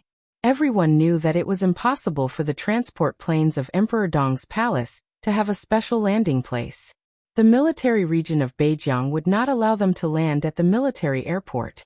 Naturally, the civil aviation did not dare to make it convenient for Emperor Dong's palace. Therefore, their landing place could only be random. If ordinary people did this, they would be courting death. But it was not difficult for the masters of Emperor Dong's palace to do this. However, Sand Tiger did not expect the other party to land right in front of his camp. 20 kilometers to the south was the encampment of another legion. The two legions formed the sixth line of defense. Originally, they were not under much pressure, because many people thought that Emperor Dong's palace would directly fly over the back lines of defense and rush to the desert prison, or at least to the core of the 43rd Division. But now, Emperor Dong's palace began to descend from the outermost area and landed in front of them. Their combat capability was not worth mentioning in front of the Nightmare Troop, which was now famous in the Dark World. Commander, it is said that some anti-air weapons in the front lines have been set up, so, a deputy walked over and said with a solemn expression. The military region of Beijiang naturally had anti-air weapons. They were similar to anti-aircraft guns, and they even had exclusive fighter jets and armed helicopters. No one would doubt the determination of Zhongzhou state. That was why Emperor Dong's palace decided to land here. But most of the weapons facilities here were not ready. It was impossible for the rear to not know this, but so far he had not received any support. Not even the latest order. What was this? Did they really send them here to die? We. F***CK them. Sand Tiger gritted his teeth and could not help but curse. Anyone who was used as cannon fodder would feel bad. Commander! The roaring transport planes were flying lower and lower. Sand Tiger's eyes were red, but the troops were already here, and it was too late to retreat. He suddenly turned his head and said angrily, "Commander? What commander? The enemy is already at the door. Should I teach you how to fight a war step by step? Open fire. Use whatever you have. Blast those bastards to pieces for me." The deputy froze for a moment. Sand Tiger's voice had been suppressed to the extreme. "I said fire. This is war." The deputy took a deep breath, and his face was obviously timid. His face was clearly timid, and his hands were trembling as he saluted. He slowly turned around, looked at the approaching transport plane, and suddenly said, "Aim at the enemy, fire." There was no leeway, no discussion, no concession. Emperor Dong's palace had already made its attitude clear. It was useless to say more. What was Zhongzhou State afraid of? The transport planes cast a huge shadow on the desert. In the yellow sand core, the first gunfire suddenly roared. Then a large number of cannonballs shot straight into the sky, like fireballs under the scorching sun. Sand Tiger stared at the two transport planes in the air. The sun and the cannonballs crisscrossed in the air. At that moment, the whole sky seemed to be blurred for a moment. In Sand Tiger's perception, countless sword energy suddenly broke out in the transport planes. Obviously, the sword energy did not belong to the same person intertwined, and formed a pseudo-domain similar to the invincible realm in an instant. The pseudo-domain directly wrapped the two transport planes. The falling speed of the transport planes suddenly slowed down for a moment, and then became slower and slower. The cannonballs all over the sky bombarded the pseudo-domain. The space was turbulent and distorted in a shape visible to the naked eye, and the surging explosion drowned everything. The speed of the transport planes was getting slower and slower, and finally almost stopped. Everyone could only watch as the two unimaginably heavy transport planes descended bit by bit in a strange manner. They could only launch endless artillery fire in vain. In Sand Tiger's sight, the space of the pseudo-domain slightly fluctuated for a moment. Then one figure after another appeared in the pseudo-domain. Everyone was surrounded by electric arcs, exuding a surging aura. Sand Tiger's eyes swept over them one by one. Every one of them was a thunder-shocking realm expert. They belonged to the thunder-shocking realm experts of Emperor Dong's palace. Although there were not many of them, their young faces were enough to make people feel awe from the bottom of their hearts. The leader of the group of thunder-shocking realm experts was Lin Yuxian. He was the commander of the Nightmare Army, which almost everyone in Tiannan knew. The two commanders looked at each other across the air for a moment. Sand Tiger saw the corner of Lin Yuxian's mouth move, and he seemed to smile. The pseudo-domain, which was a little fuzzy and seemed to be barely able to maintain the two transport planes, suddenly expanded, spread, and then began to distort. The transport planes, which were almost deformed, fell down and moved forward. One by one, the elites of the Nightmare Army jumped down from the open cabin door. The cannonballs all over the sky were deafening. Lin Yuxian suddenly raised his palm. With his movement, everyone raised their palms at the same time. Sand Tiger's face changed dramatically, and he suddenly roared, "Everyone retreat."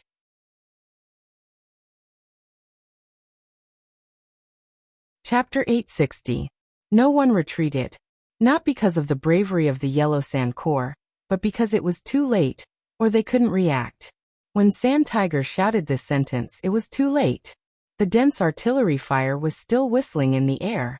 All the high-level officials of the thunder-shocking realm in Emperor Dong's palace had taken action at the same time. The pseudo-domain mixed with countless forces and sword intent was like a bomb. Several thunder-shocking realm experts pushed the pseudo-domain at the same time, and the pseudo-domain drove the trembling transport plane. It was like two dark clouds that suddenly arrived. The light in the desert suddenly dimmed. The huge body of the transport plane blocked the sunlight. Countless soldiers of the Yellow Sand Corps raised their heads. The space above their sight was distorted, but the huge body of the transport plane was extremely clear, getting closer and closer. There was still artillery fire in the Yellow Sand Corps. Everything happened so fast that no one had time to make any changes. What changed was the pseudo-domain.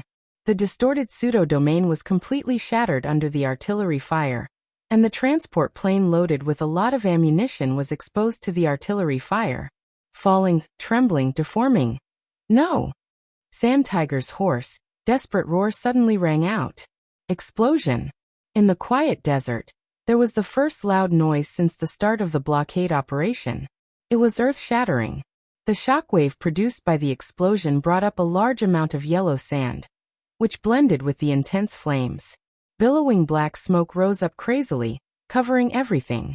The wreckage of the transport planes kept on exploding, and raging flames surged. Flesh, and blood spewed out amidst the raging flames. There were no agonizing cries or wails amidst the loud explosions. The intense explosions occupied everything, and the base that the Yellow Sand Army had yet to finish building in time instantly turned into a true Azura hell. Blood, death, wild sand, fire, and black smoke. Under the sunlight, Emperor Dong's palace, which had cut off their retreat at the first time, directly turned everything into an irreversible situation. The nightmare troop gathered quickly. At this point, no one had any more hesitation. They didn't even have any regrets, because everything was meaningless. The yellow sand of the desert was like an army of mountains and seas. Rush over. They could only rush over. The fire was still burning. The sound of explosion had gradually disappeared. The base of the yellow sand core had almost become a ruin. A large number of mutilated corpses were exposed to the sunlight. Many surviving soldiers climbed up in a daze, completely forgetting what they should do. In the huge explosion, they were lucky not to die. At this moment, they couldn't hear any sound from the outside world. Messy, broken, and battered. Lin Yuxian squinted at this scene, and his eyes were calm without any emotion.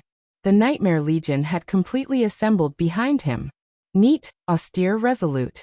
His gaze went past the Yellow Sand Army in front of him, and looked at the next line of defense. The fifth line of defense was the only special force in the Beijiang military region. Codename Wasteland. The corner of Lin Yuxian's mouth moved. Before he could speak, a roar suddenly sounded.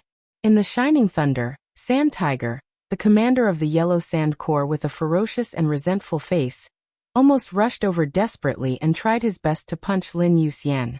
Lin Yuxian raised his hand casually and grabbed Sand Tiger's fist. Under the tremendous force, his body did not move at all. Crack. Lin Yuxian's arm shook slightly. In the clear cracking sound, Sand Tiger's entire arm was completely shattered. Sand Tiger let out a muffled groan and clenched his teeth. Under the intense pain, his face became even more twisted. You started this war. He stared at Lin Yuxian, and his complicated tone seemed to contain countless negative emotions. You opened fire first. Lin Yuxian's voice was soft and flat. If you hadn't come, all this would not have happened at all.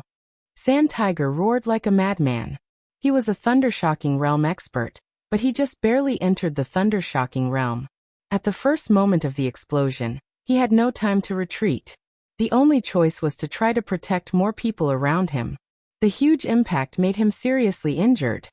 He could not bear to look at the tragedy in the base. The explosion lasted only for a moment, but thousands of people died in the explosion. There were countless seriously injured people. Although there were many survivors, they did not have to count on any combat capability. The cruel means of Emperor Dong's palace directly dispelled all their courage to resist. From now on, this army almost existed in name only. The plane landed, the explosion, and the base became ruins. The whole process did not take more than 2 minutes. And the war had officially begun. Sand Tiger trembled all over, not knowing whether it was because of pain or despair. If there were no blockade actions, we would not have come here at all. Lin Yuxian seemed to lose all interest all of a sudden. He shook his head and said calmly, "It's meaningless to say this. You should know that who is right and who is wrong can't be distinguished by arguing. I will go there today. Your army is just the beginning. Today many people will die, many people. Maybe I will die on the way. In that case, I will be a sinner, a traitor in your words. Emperor Dong's palace will be responsible for all the responsibilities and consequences today. But I will rush over. When I rush to the desert prison, Chen Fongqing will be responsible for all the responsibilities and consequences. He lowered his head, looked into Sand Tiger's eyes and said calmly, "You are indeed innocent, but at least there is no winner or loser. You can't blame me." Sand Tiger's face was pale, and he was silent for a long time. "Can you understand?" Lin Yuxian asked. Sand Tiger slowly raised his head and stared into Lin Yuxian's eyes. "You won't succeed, and you can't succeed. But you won't see me fail." Lin Yuxian gently flicked his fingers. A sword energy flew out of his fingertips and pierced Sand Tiger's forehead in an instant. Countless soldiers of the Yellow Sand Corps saw this scene. Their willpower completely collapsed. No one knew who first shouted that the division commander was dead. The surviving soldiers fell into complete chaos and began to flee in different directions. Lin Yuxian watched this scene quietly and did not chase them. What he had done was enough. It was quiet behind him. The overall aura of the Nightmare Corps became calmer. Lin Yuxian turned around, looked at the corps of less than 2,000 people behind him, and asked again, "Can you understand?" No one spoke, but everyone's eyes were more determined. "I can make it simpler." Lin Yuxian smiled. His smile was indescribably cruel in the yellow sand and ruins. "If we survive today's battle, we will be the heroes of Zhongzhou State. If we die here, we will be the sinners of Zhongzhou State. You can't choose to quit, but you can choose the results you create. Do you understand?" After a short silence, a deafening roar broke through the sky. "Understood." Lin Yuxian said no more and turned around directly. "Let's go." The Nightmare Corps marched at full speed and rushed through the ruins of the Yellow Sand Corps. Before anyone could react, they rushed directly to the 5th line of defense guarded by the Special Brigade in the wilderness. This day was December 4th of Zhongzhou State. When the transport plane of Emperor Dong's palace landed, it was 7 o'clock in the morning on December 4th. At 7:02, the 6th line of defense was directly torn apart by the Nightmare Corps. The Nightmare Corps went all out. Less than 2,000 elites charged at full speed. At 8:55, the 5th line of defense was close at hand. The only special brigade in Beijiang was ready in the wilderness. 6,000 elites fully armed. At 9:40, the line of defense formed by the special brigade in the wilderness was completely shattered. Li Beitian killed Kong Shao, the captain of the special brigade in the wilderness. 4 platoon captains died in battle, and more than half of the middle-level officers were lost. The Yellow Sand Corps did not stop and went all the way forward.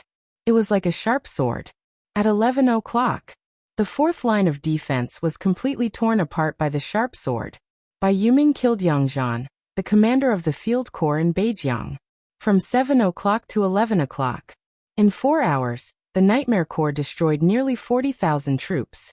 They were invincible.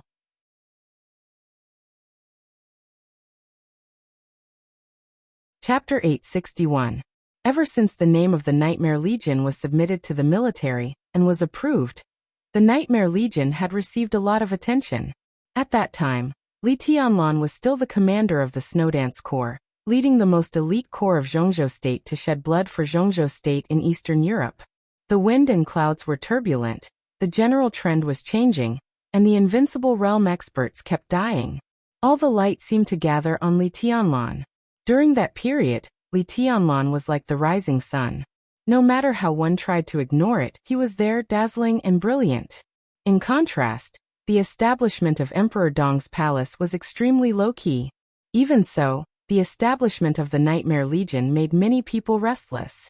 The first written report submitted by the Nightmare Legion to the military had fully explained the uniqueness of the Nightmare Legion. It was a top-notch troop with top-notch average strength, rich experience, proficient in fighting under all kinds of conditions, and competent in any war mission. To be precise, they were the top war weapons of Emperor Dong's palace. No one would doubt that. At that time, Lin Yuxian was not famous. But with Li Tianlan and Wang Shengxiao in front of him, no one dared to underestimate Lin Yuxian's strength. On the contrary, because he rarely fought, everyone felt that he was extremely mysterious. Such a mysterious successor of the Lin clan became the commander of the Nightmare Legion, a new army made up of graduates from the 2 academies. From the very beginning, the establishment of the Nightmare Legion had established its position. Regardless of whether it was the choice of the army commander, the main composition of the army, or the average strength, it all proved that this was a top-notch combat force even in the entire world. Initially, the Nightmare Legion had a total of 1,300 people. Their average strength was at the stabilization phase of the ice-freezing realm. 2 years later, the Nightmare Army had expanded to 1,600 people, with an average strength of the peak of the ice-condensing realm after continuous optimization and adjustment of its structure. It was estimated that the average strength of the Nightmare Army would reach the fire-flaming realm in 3 years. This is not a solo game. It was the army. Looking at the troops of every country and every superpower in the world, there was only one real organized army whose average strength was at the peak of the ice-condensing realm. Moreover, this unit only existed 5 years ago. The so-called real army referred to the size of the army, the equipment, the supply system, the command lineup, the combat authority, and a series of other conditions, all reaching the standard of a regular army. That was the former Border Imperial Army, the Thunderbolt Battalion.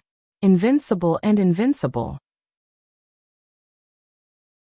Currently, the Nightmare Legion, which had less than 2,000 people, was still far from the standard of a regular legion. However, in terms of combat power, the same number of people was almost on par with the Thunderbolt Legion. The graduates of the two academies all had good credits, and credits often represented a lot of experience during their studies. Therefore, every graduate could be considered a mature soldier. The Nightmare Legion was naturally a mature legion. Their commander might still be very young and not as experienced as Dongqing Wudi, but Lin Yoxian's current strength had surpassed Dongqing Wudi's. In terms of sharpness and actual combat capability, the Nightmare Corps led by Lin Yoxian would only be stronger and more unstoppable than the Thunderbolt Battalion. In the past 2 years, there had been constant frictions in the Southern Heaven region, but there had been almost no major conflicts. No one had expected that the first large-scale battle after the establishment of the Nightmare Legion would take place between the Nightmare Legion and the Northern Borderline Military Region. In 4 hours, Destruction Army had nearly 40,000. The entire Nightmare Legion was like a thunderstorm that swept through the desert in an instant, without any hesitation or pause. Halt, attack, charge, march, attack. The simplest way, the most violent battle. When people reacted, the Nightmare Legion had broken through 2 lines of defense. The Yellow Sand Corps and the Wilderness had been completely torn apart and scattered. Countless people were watching this scene. Countless people called the Hidden Dragon Sea. Li Huaqing's office became extremely busy. The general office of Zhongzhou State also became extremely busy. The phones of several secretaries who were close to Li Huaqing almost never stopped ringing. Just from the simple ringing of the phone, Li Huaqing had clearly felt the anxiety and even anger behind the phone calls. It can't go on like this. In the huge office, Hua Zhengyang, who had been communicating with Li Huaqing, suddenly stood up. Should we talk to him again? Do you think he has nothing to do now? Li Huaqing shook his head. It's already like this here. It will only be more chaotic on his side. In any case, it's still necessary to try again. Hua Zhengyang refused to give up. No need. Li Huaqing lowered his head and held the teacup. After a long time he said faintly, he won't listen. He has gone crazy. What is this? Our goal was originally the Wang family of Beihai, but now we launched a war against Emperor Dong's palace first. Who does he think he is? Does he really think that Dongqing Wudi has no temper? They blocked the desert prison. I don't agree with them, but I can't disagree. The termination plan has been exposed. This news must be blocked for the desert prison. But it's just a block. What's happening now is a war. A war between Emperor Dong's palace and Zhongzhou State. Civil war. What does he want to do? Hua Zhengyang's tone was intense. It was as if he was venting his emotions. Li Huaqing didn't speak. He didn't need to answer anything, because Hua Zhengyang also knew. Things had come to this point, and there was no way to stop. Some things were wrong from the beginning. In other words, once it was exposed, it was wrong. They knew everything that happened today, but it was already irreversible. Therefore, Li Huaqing had withdrawn as soon as the termination plan was exposed and handed over the leadership of this matter to Qin Fangqing. It was not that he cherished his reputation. He didn't care what would happen to him after he suppressed the Wang family of Beihai, and he didn't care about some short-term damage to Zhongzhou state. Because if he could defeat the Wang family of Beihai, it was indeed beneficial to the development of Zhongzhou state. There were only 4 words to describe his reason for retreating. It was impossible. The blockade of the desert prison would inevitably lead to a war. Before the decisive battle in Beihai, the war with Emperor Dong's palace was also inevitable. Li Huaqing really didn't dare to bet all his bets on Qin Fangqing. Like 2 completely red-eyed gamblers, they gambled on the outcome of a war with the future of Zhongzhou state. In that case, no matter what the result was, Zhongzhou state was bound to lose. They were leaders, not gamblers. When Qin Fangqing turned from a leader to a gambler, Li Huaqing could only force himself to stay awake and think about the next outcome. As for now, all he could do was wait and see. No matter what the outcome of this war was, he couldn't change it. All he could do was to try to control the situation after the war. Even after the final battle, he would try his best to control the situation. Hua Zhengyang glanced at Li Huaqing. After a long silence, he said seriously, "We have to do something. It's difficult." Li Huaqing simply replied and calmly said, "This is no longer a game. From the perspective of a soldier, this was a war. But from the perspective of the overall situation, this was life and death. Things were doomed the moment the termination plan was exposed. It was the life and death of Qin Fangqing, Li Tianlan and the Wang family of Beihai. The war in the desert would not be the end, but a beginning. 100,000 troops, thunder-shocking realm experts, invincible realm experts, murderous weapons, everything. He didn't need to look to know that countless people would bleed in this war. And even blood would flow like a river. These people couldn't die in vain.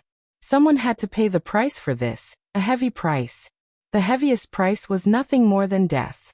Qin Fangqing took over the leadership.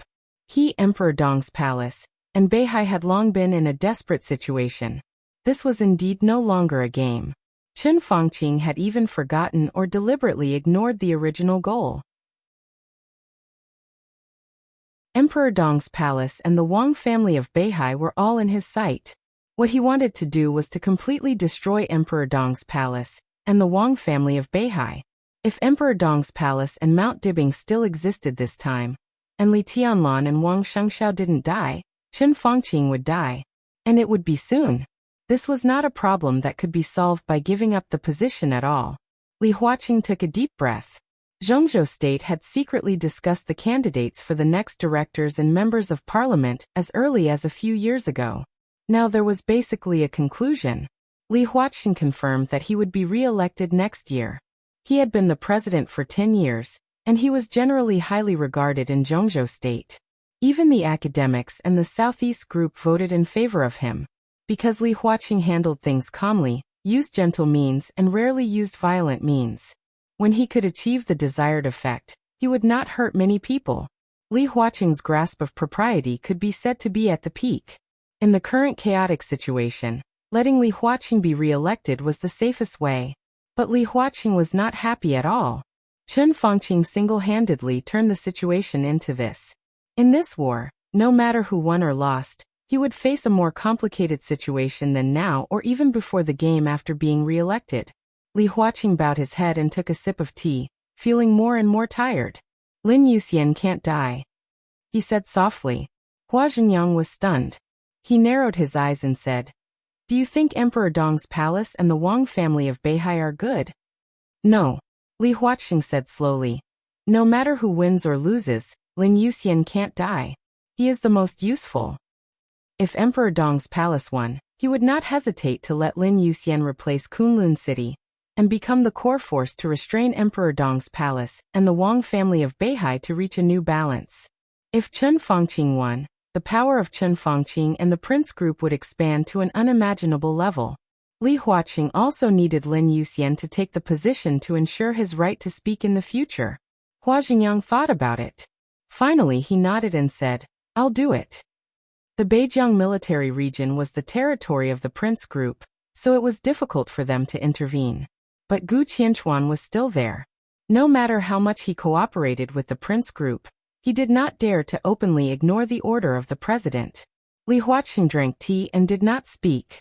Hua Zhengyang was shocked to find that the core of the current war was still Emperor Dong's palace, the Wang family of Beihai, and Qin Fangqing. But the most important person had become Lin Yuxian.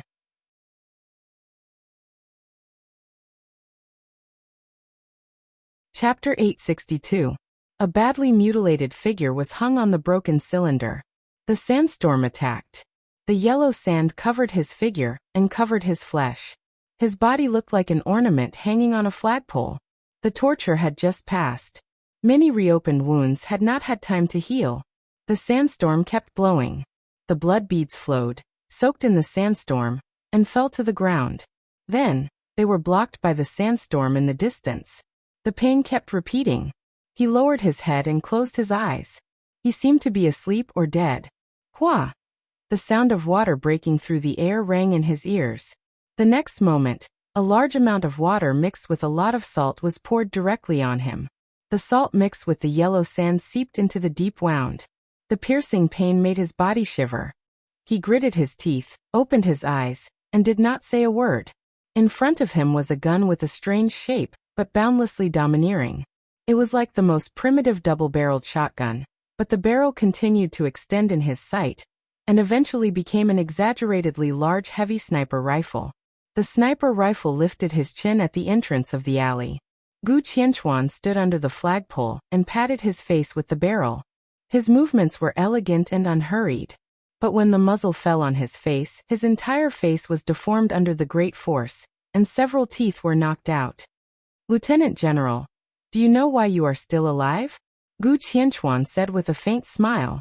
The huge heavy sniper rifle in his hand constantly changed color, from golden yellow to light yellow, and then to orange-red. Under the sun, it seemed to be the color of the setting sun. What he held in his hand was the murderous weapon setting sun, which had been passed down for hundreds of years in Zhongzhou State. Because you dare not kill me. The salt water penetrated into his body along the wound. His body trembled slightly in pain. He could even feel the yellow sand being rushed into the wound by the water and rubbing against his flesh. I'm Gu Qianchuan, the director of Emperor Dong's palace. You'd better know what you're doing. You must pay for what you've done today. His expression became a little ferocious because of the pain, but the contempt and ghastliness in his tone were vividly displayed. Bang! The barrel of setting sun hit Xiao Mahai's head hard. Blood splattered. Gu Qianchuan raised his palm and opened his domain. The air in the domain was compressed rapidly and turned into countless blades. The blades shrouded Xiao Mahai's body like a storm, cutting his flesh. Sunset's huge muzzle continued to fall on Xiao Mahai's body. That's not the answer I want. I don't dare? You're just a little thunder-shocking realm expert. I don't dare to kill you? What did he think he was? Ha! What was this? What was this? What the F***CK? What was this? Tell me, what is it? Blood splashed on Gu Qianchuan.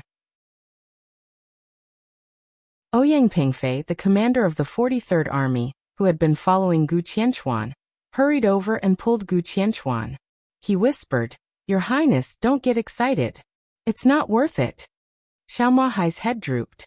He had already fallen into a coma. Wake him up. I'll play with him slowly. The chief steward of Emperor Dong's palace? Heh, what a big shot. You scared me to death. Gu Qianchuan sneered. Your Highness. Gu Qianchuan wanted to say something but stopped. What? Gu Qianchuan narrowed his eyes and looked at Ouyang Pengfei. Is it not fun? Bang. The sunset in his hand once again fell on Xiao Mahai's shoulder and directly broke one of his arms. Fun, ha ha ha. It's really fun. Gu Qianchuan laughed somewhat crazily. His eyes were red, looking like a beast with bloodshot eyes. He would never forget the scene when he caught Xiao Mahai. Xiao Mahai, who carefully avoided the light of the explorer, unknowingly walked into his domain. Gu Qianchuan instantly took action and broke the opponent's invisibility. He stepped on the opponent's head like a dead dog. He was as majestic as a god who controlled life and death. The nearby elites of the 43rd Army all rushed over and surrounded Xiao Mahai. Xiao Mahai kept struggling and was finally kicked away by Gu Qianchuan. His body fell in front of the soldiers of the 43rd Army. He was covered in blood and looked like a wild dog. The wild dog struggled to stand up. His face was bleeding, but he still had a kind of calmness that made Gu Qianchuan feel very strange. Surrounded by countless elites of the 43rd Army, the little warden, who was only at the peak of the thunder-shocking realm, looked directly at Gu Qianchuan and said something that Gu Qianchuan did not expect. "Do you know what you are doing?" It was a question. He actually asked if he knew what he was doing. Gu Qianchuan felt it was incredible. At that time, his mind was still balanced and he did not bother to say more to Xiao Maohai. He just said, "Take him down." This order was naturally issued to the 43rd Army. The elites of the 43rd Army just moved. Xiao Maohai had spoken again. His tone was still that damned calm, but with a touch of coldness and ghastly. "I am the supervisor of Emperor Dong's palace. I stand here and represent the entire Emperor Dong's palace. Who dares to stop me?" Then the scene froze. Yes, it was so incredible that it froze. After countless elites of the 43rd Army looked at each other, no one moved. Until that moment, Gu Qianchuan's heart really sank to the bottom. It was also from that moment that he completely understood the position of Kunlun City in Zhongzhou State. He was the first elder of the invincible realm of Kunlun City, and the current acting governor of Kunlun City. He had stabilized the invincible realm, held a murderous weapon, and was also the supreme commander of this blockade operation. He had a high position and was powerful. Gu Qianchuan could be sure that when he held a murderous weapon, he was almost the strongest person in Zhongzhou State today. Now he ordered his subordinates to catch a supervisor of Emperor Dong's palace. No one dared to move, because he was the supervisor of Emperor Dong's palace. This identity could make them dare to disobey the order of the acting governor of Kunlun City, their commander-in-chief. What did this mean? At that moment, Gu Qianchuan was so angry that he saw stars and trembled. His anger was mixed with fear. It turned out that Kunlun City had fallen to such a dangerous position in the hearts of the soldiers of Zhongzhou State unconsciously. Why did this happen? To some extent, the attitude shown by the soldiers showed that they could not afford to offend the supervisor of Emperor Dong's palace, then the acting governor of Kunlun City. For more than 20 years, Kunlun City had been the special warfare center of Zhongzhou State, and Gu Xingyun had always been the top 5 experts on the divine list. Kunlun City developed steadily and established a special warfare group, which was absolutely a behemoth in Zhongzhou State. They could not compare with the Wang family of Beihai, but they could bear it. After all, the foundation and glory of the other party were there. After overthrowing the Li family, they had always felt that they were the second most powerful wealthy family in Zhongzhou State. But now, there was another stunning young man in the Li family that they had overturned with their own hands. He had only risen for a few years, but he had once again surpassed the status of Kunlun City? Why? Gu Qianchuan stood there, and could not say anything for a while. In his sight, Xiao Maohai was moving. He carefully wiped the blood on his face, supported his seriously injured body, and strode forward. Gu Qianchuan did not retreat. But the entire encirclement was retreating as Xiao Maohai moved forward. It was because of that sentence. "I am the supervisor of Emperor Dong's palace." This sentence made him stare at the pressure of tens of thousands of elites of the 43rd Army, and directly walk forward for nearly 2 kilometers, almost out of the edge of the 43rd Army. No one dared to take action.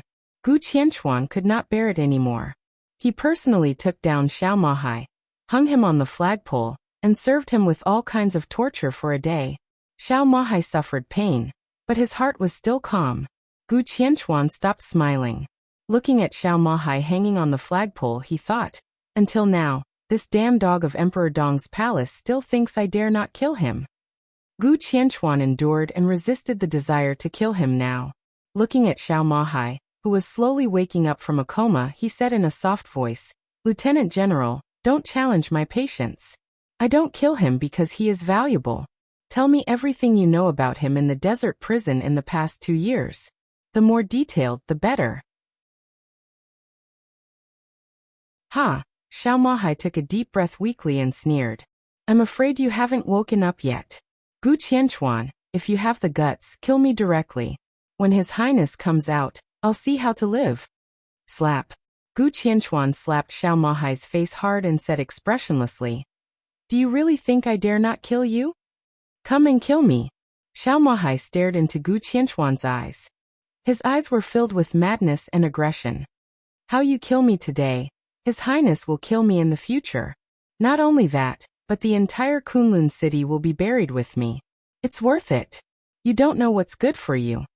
Gu Qianchuan took a step back and said faintly, Undead. A skinny man came out and sneered. He looked at Xiao Mahai as if he were a prey in his hands. Don't let him die so easily. I want to let him taste real pain and despair. Gu Qianchuan paused and continued. And what I want? As you wish, Your Highness. The undead grinned in a low voice. He slowly reached out. 2 extremely thin blades fell into his hands. His eyes were smiling so widely that they were almost invisible. All that was left on his face was excitement and ridicule. Come on, Lieutenant General. You are the guest with the highest rank I have ever received. Let's play a fun game, shall we? The blade in his hand stabbed into Xiao Mahai's abdomen. Xiao Mahai's body suddenly stiffened for a moment. The next second, Xiao Mahai, who could hold back even if salt was sprinkled on the wound, suddenly screamed hoarsely. The screams were accompanied by the undead's increasingly excited laughter, which made everyone's scalp numb. Ouyang Pengfei looked at this scene, and his eyes were gradually filled with fear. I still don't understand the situation now. Gu Qianchuan looked at Xiao Mahai with some disdain. It's Zhongzhou State, not me, who really wants to move against Emperor Dong's palace and Li Tianlan. Kunlun City is just cooperating with the action. The Prime Minister has taken over all the dominance of this game. Lieutenant General, the wind has changed. Now it's a war, and Zhongzhou State will not leave any leeway. Even if Li Tianlan is invincible, so what? Even if Li Tianlan is invincible, Emperor Dong's palace and the Wang family of Beihai will not be able to defeat Zhongzhou State. Or, do you think that the current Emperor Dong's palace can overthrow the Prime Minister and the Prince Group? Go, ah! In the screams that seemed to hurt into the bone, Gu Qianchuan praised expressionlessly. You are really a loyal dog with hard bones. The supervisor of Emperor Dong's palace. Oh, is that great? He bowed his head and gently stroked the human emperor in his hand. He calmly said, The elites of Emperor Dong's palace have entered the desert, and will not die for the time being. I will let you see your so-called highness suffer a crushing defeat, your so-called goddess fall, and your so-called Emperor Dong's palace fall. The blood-curdling screams came to a stop, leaving behind only hoarse and weak breathing. The undead smiled strangely, and took out a new set of toys. Gu Qianchuan held the sniper rifle and lifted Xiao Mahai's head. Say it or not. Oh, the only reply he got was a sneer. Do you really think I care about this information? A ferocious look flashed in Gu Qianchuan's eyes. There's no chance, Lieutenant General. Just wait to die here with my colleagues whom I haven't met. Wei Kunlun and Situ Tsungyue will not come here, so no matter how bad things are, I will only face Li Tianlan at most. He held the sniper rifle in his hand and said in a calm and gloomy tone, If it's one-on-one, I have the setting sun in my hand. Who in Zhongzhou State can beat me?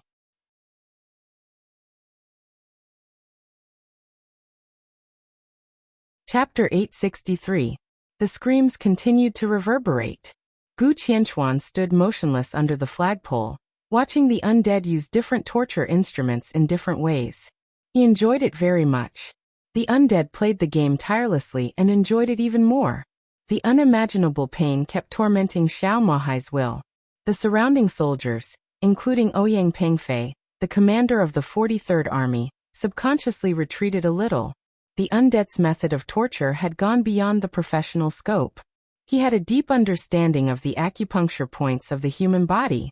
When he tortured people, he rarely saw blood, but the pain was enough to exceed the human body's endurance limit. Xiao Mahai fainted again and was awakened by the pain. Gu Qianchuan stroked the murderous weapon in his hand and said lightly, If you regret it, you can tell me at any time. As long as you are willing to betray Li Tianlan, Zhongzhou State can also give you what Li Tianlan can give you. Hihihihaha. Xiao Mahai sneered. You keep saying that you don't care about His Highness's intelligence, but in fact, don't you want to know more? Gu Qianchuan, have you used all your confidence to brag? Gu Qianchuan's face was cold. Do you think I'm not Li Tianlan's opponent? Don't trick me. What do you think? Xiao Mahai's voice was hoarse. I have a murderous weapon in my hand. No one in Zhongzhou State can beat me. Lieutenant General, we still have time. You will tell me. He stepped back and glanced at the undead. Entertain him well. Understood. The undead laughed strangely. Report. A loud and clear voice suddenly rang out. Gu Qianchuan looked back. A middle-level officer of the 43rd Army ran to Ouyang Pengfei and said something.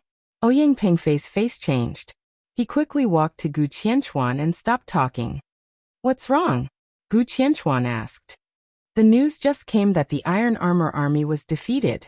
Ouyang Pengfei took a deep breath, and his tone was full of unconcealed fear. Gu Qianchuan suddenly turned his head and looked at the rear of the line of defense of the 43rd Army. He narrowed his eyes and looked at the endless yellow sand outside the line of defense. He was silent for a long time. The Iron Armor Field Corps. This was the fourth line of defense in the desert, and it was also the line of defense with the most military strength. The combat strength of the soldiers might not be the strongest, but the equipment of the field army was the most reasonable. The field army of more than 16,000 people was different from Huangsha, who arrived in a hurry. They had sufficient time to mobilize before the battle. If they had weapons and built a defense system and patrol system, it would not be an exaggeration to say that the iron-armored field army was a shield that sealed off the desert. But now, this shield had been pierced through by a sharp sword flying from the south, at a speed that no one had expected.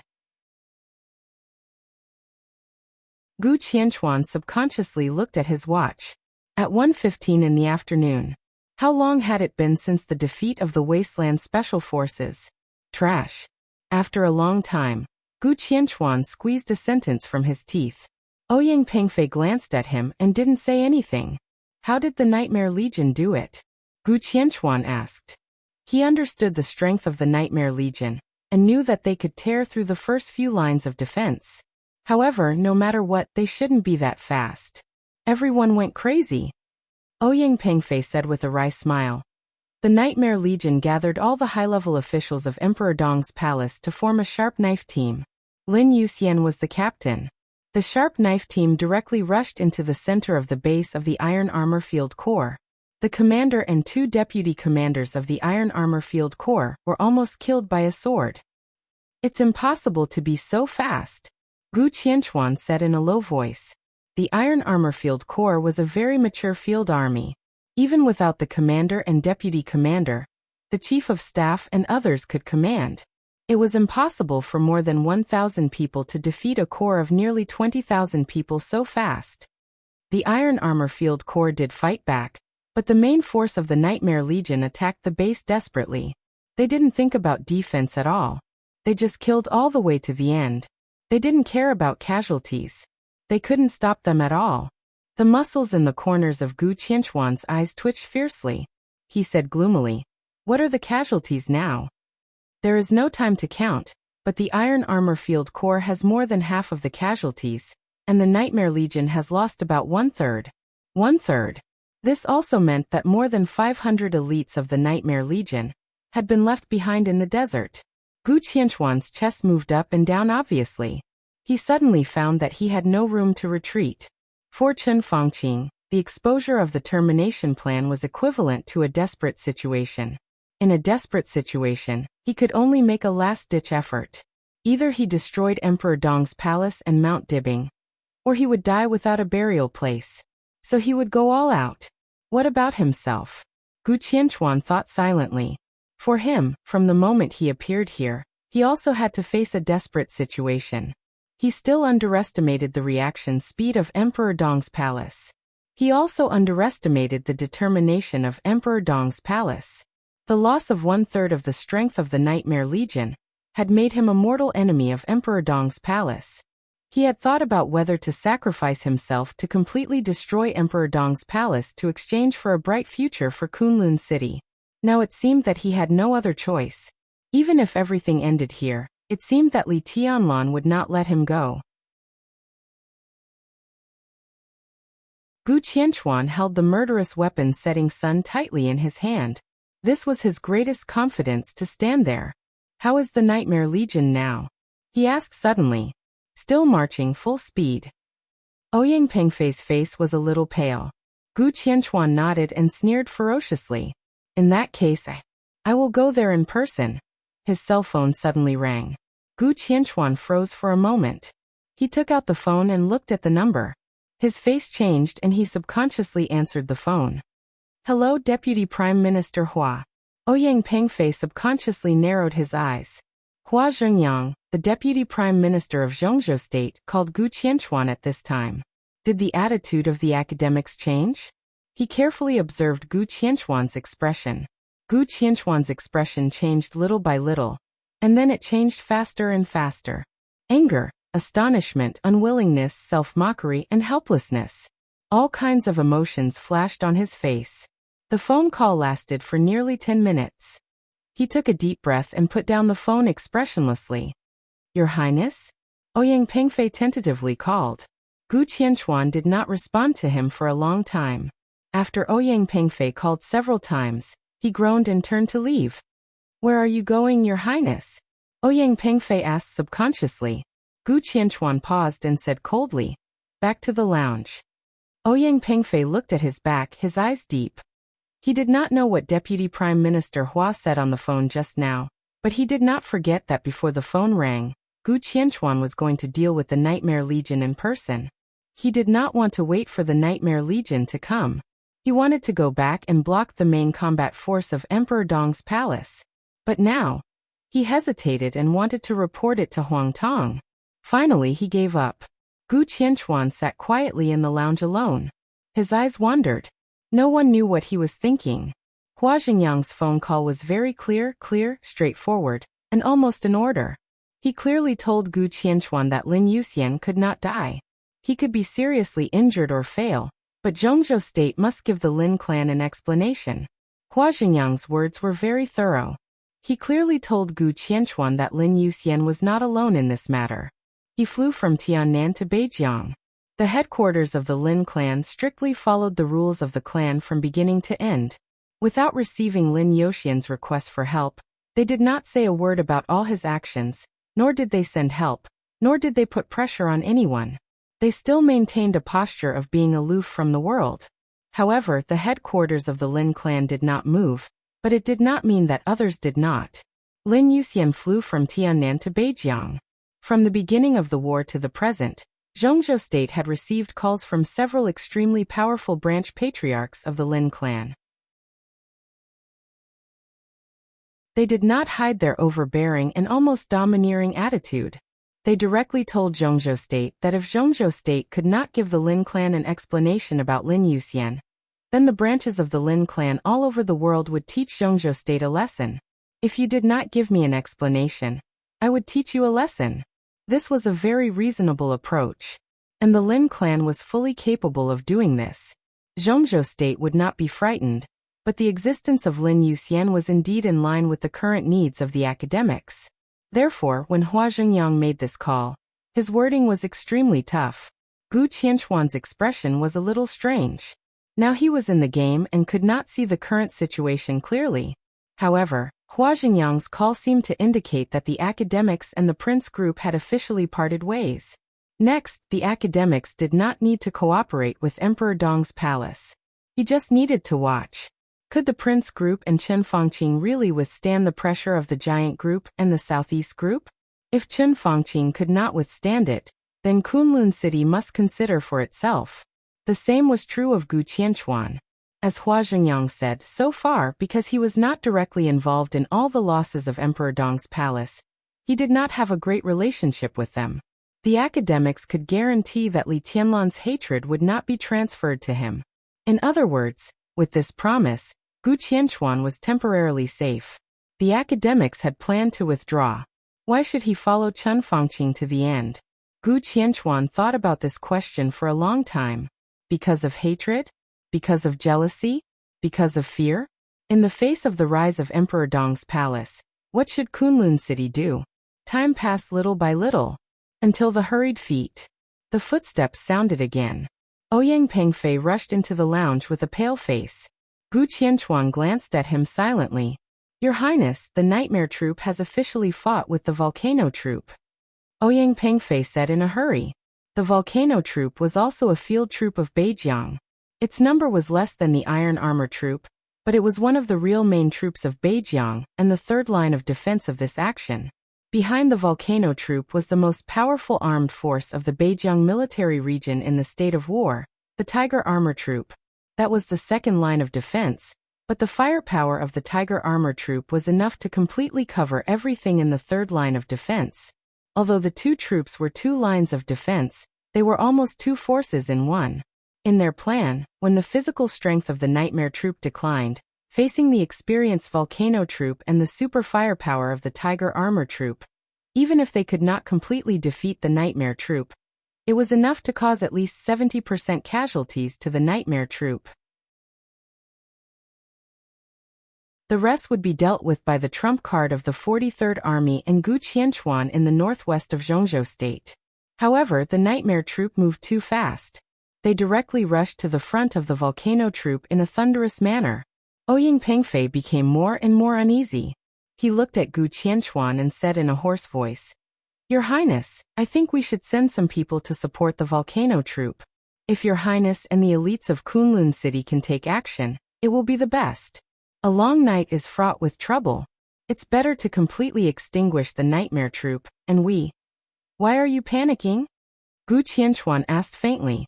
Ouyang Pengfei was stunned and looked at Gu Qianchuan with a confused face. King just wanted to take action. What happened? Gu Qianchuan waved his hand and said, You go to arrange the defense line first. I'll think about it. Ouyang Pengfei thought. What can you think about?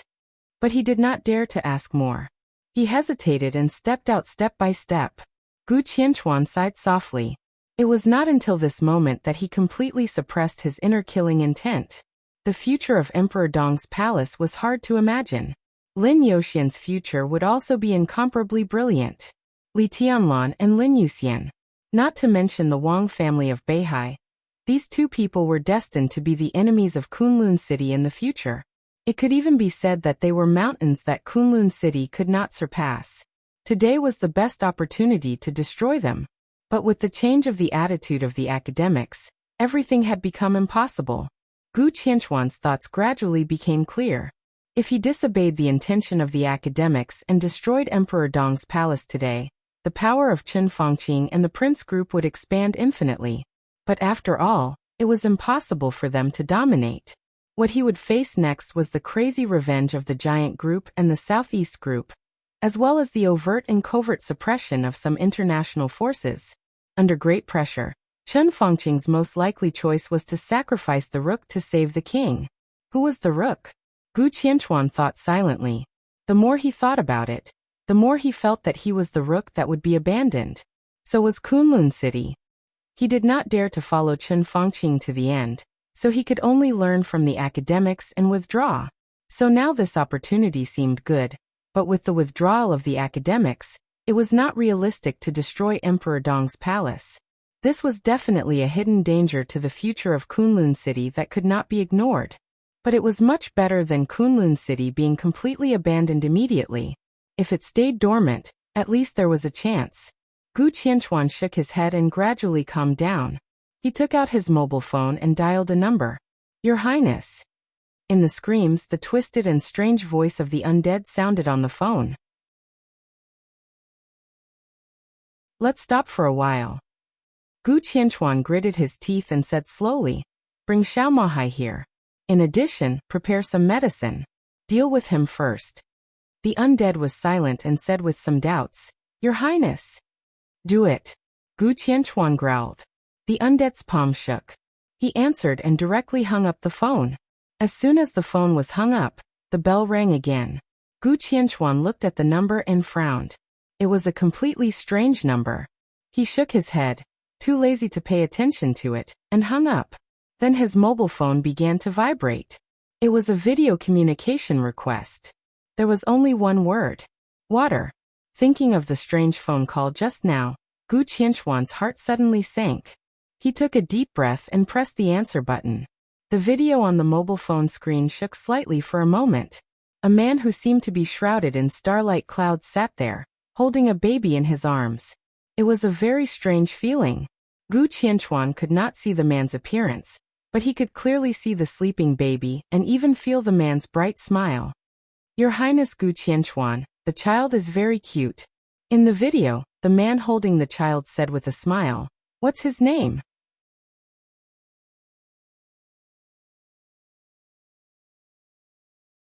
Chapter 864. Gu Qianchuan quietly looked at the baby on the screen and was silent for a long time. At this moment, his hands and feet were really cold, and his heart sank to the bottom. He did not know how the other party found the child, but it did not matter. What mattered was the child's significance to him, and even to Kunlun City. Gu Qianchuan knew that there was something wrong with his body. When he was young, he was too indulgent and did not leave any children. The older he was, the lower the probability of childbirth. He could still leave descendants, but it was close to the theoretical possibility. This child was a great surprise for him, as well as for some people in Kunlun City. Gu Qianchuan, Gu Xingyun. Today, the Gu family did not have so many branches. Gu Qianchuan represented the lineal descendants of the Gu family. Before the rise of Kunlun City, Gu Qianchuan's branch had the right to speak, while Gu Xingyun's branch was the latecomer. These two forces were restrained in Kunlun City, but it did not mean that the two sides were really close. Gu Qianchuan's child was undoubtedly the future hope of their lineal descendants. Gu Qianchuan had even recently considered taking Ning Yanshui and her son back to Kunlun City. But now, the child was in the hands of a mysterious man. The lifeline of everyone in Gu Qianchuan's branch was held in his arms. How was the child exposed? What exactly went wrong? Gu Qianchuan was calm on the surface, but his heart was already in a mess. There were even some beads of sweat on his forehead. He stared at the screen, looking at the vague cloud and starlight on the screen. It was a seemingly subtle but almost all-encompassing domain, which was also a power that Gu Qianchuan was extremely afraid of. He did not know when such an expert appeared in the dark world. Just by looking at the opponent's domain, he knew that the opponent's realm was higher than his. His potential was exhausted, but he still had eyesight. The opponent's domain was extremely close to perfection. Not to mention him, even Gu Xingyun in his heyday might not be the opponent's opponent. At least Gu Xingyun's domain was not as good as the opponent's. The two of them looked at each other. In the video, the man shrouded in the domain still smiled and gently touched the face of the baby in his arms. "What do you want?" Gu Qianchuan finally spoke. He did not ask who the other party was, nor did he ask how the other party found the child. Instead, he went straight to the point and asked about the other party's purpose. "I naturally have something to ask of your highness, but I don't have any connections, so I could only come here. I hope your highness doesn't mind." The man chuckled and his voice was gentle. "Speak." Gu Qianchuan gritted his teeth. "Her highness should still be in the northern desert. I wonder how the war in the desert is going." The man's palm gently stroked the child's face, his fingers inadvertently brushing across the space between his eyebrows. Gu Qianchuan's body suddenly tightened. He stared at the screen, his eyes sharp and angry. Her highness raised her eyelids and glanced at him. Gu Qianchuan gasped a few times and sat back in his seat. He said with difficulty, "The nightmare troop has penetrated deep into the blockade line, and is now breaking through the blockade of the volcano troop." Volcano troop? The hand that was caressing the child's face paused. He raised his head and seemed a little surprised. "How could it be so fast? The volcano troop should be your third or second line of defense. The ferocious Tiger Armored Corps has strong firepower, but it needs cooperation. They should not be far from the volcano troop. Are they coordinating the battle?" "TSK, that is to say, as long as the nightmare troop breaks through the defense line of the volcano troop, they will face you and the 43rd Army next?" Gu Qianchuan was shocked. At the beginning of the operation, the Beijiang military region had entered a state of strict information blockade. Except for a few giants in Zhongzhou state, few people could understand their specific arrangement in the desert. The other party explained everything on the defense line in one sentence. Where did he get the news? Was he familiar with Kunlun City or Beijiang? Or was he familiar with Zhengzhou State? What's your name? Gu Qianchuan forced himself to calm down and looked at the other party with a dignified face. The man sat there with the child in his arms and thought for a long time. He casually glanced at Gu Qianchuan and said casually, "What did you say?" "I asked you what's your name." Gu Qianchuan gritted his teeth. The other party's unconscious carelessness fully explained a problem. He did not take him seriously at all. The rising Emperor Dong's palace, the turbulent Mount Dibing, and the silent Lin clan made the general trend chaotic. Kunlun City could not find its position in the general trend. The acting governor of Kunlun City and the first elder, who were extremely noble a few years ago, were now being ignored by more and more people. What made Gu Qianchuan most sad was that it was not because he and Kunlun City had done anything wrong that caused such a situation. It was just because the short era that belonged to them was changing and was about to become the past. Gu Qianchuan gritted his teeth, full of unwillingness. "Oh." The man nodded and said casually, "You can call me His Majesty." "You have a big tone." Gu Qianchuan's body shook and he sneered. In the Dark World, His Majesty had always been a specific title. It specifically referred to the invincible realm. For example, Wang Tianzong. Maybe there was a pope. But strictly speaking, the Vatican could not be regarded as a force in the Dark World. The Knights Templars under the Vatican were. In the entire Dark World, there was only one majesty who could be recognized by people, and that was the Sword Emperor. With the corresponding strength, I naturally have the corresponding pursuit. I am not arrogant. On the contrary, I can guarantee that no one in the entire Dark World will be more cautious than me. He raised his palm. The baby in his arms floated up and slowly fell on the crib behind him. The starlight clouds on the screen slowly fluctuated. The muffled voice rang out faintly. The voice was extremely charming, soft and urgent, which made people's imagination run wild. "Sorry, although it's a little immoral, from now on, your woman belongs to me. As for the child, do you want it?" Gu Qianchuan's face turned red. Every time the voice in the video that had made him crazy, intoxicated, and obsessed sounded, it brought him unimaginable humiliation. From that voice he heard joy, indulgence, and desire. This bitch. Gu Qianchuan shivered all over. He never thought that one day his woman would make him a cuckold, and the distance was just across the screen. "Answer my question, child. Do you want it?" His Majesty looked at him quietly. He could feel Gu Qianchuan's embarrassment and anger, but he still spoke loudly. "You will pay the price." Gu Qianchuan stared at him. "Your men and that bitch will pay the price." "I'm afraid it's difficult." His Majesty smiled. "I don't want to talk big. But at present Kunlun City is really nothing in my eyes. Not to mention you, even if Gu Xingyun's strength recovers to the peak, he may not be a match for my subordinate." His calm voice was so true that people could not help but believe it. Gu Qianchuan was shocked and speechless. At his peak, Gu Xingyun was an expert who was infinitely close to the half-step invincible realm. If he was not a match for one of His Majesty's subordinates, what realm was his subordinate in? Even if he was not a match for one of His Majesty's subordinates, at least he was infinitely close to the peak invincible realm. Even in the whole Dark World, such a person was a real giant. But he became His Majesty's subordinate. His Majesty. Gu Qianchuan was thinking about this title, and became more and more frightened.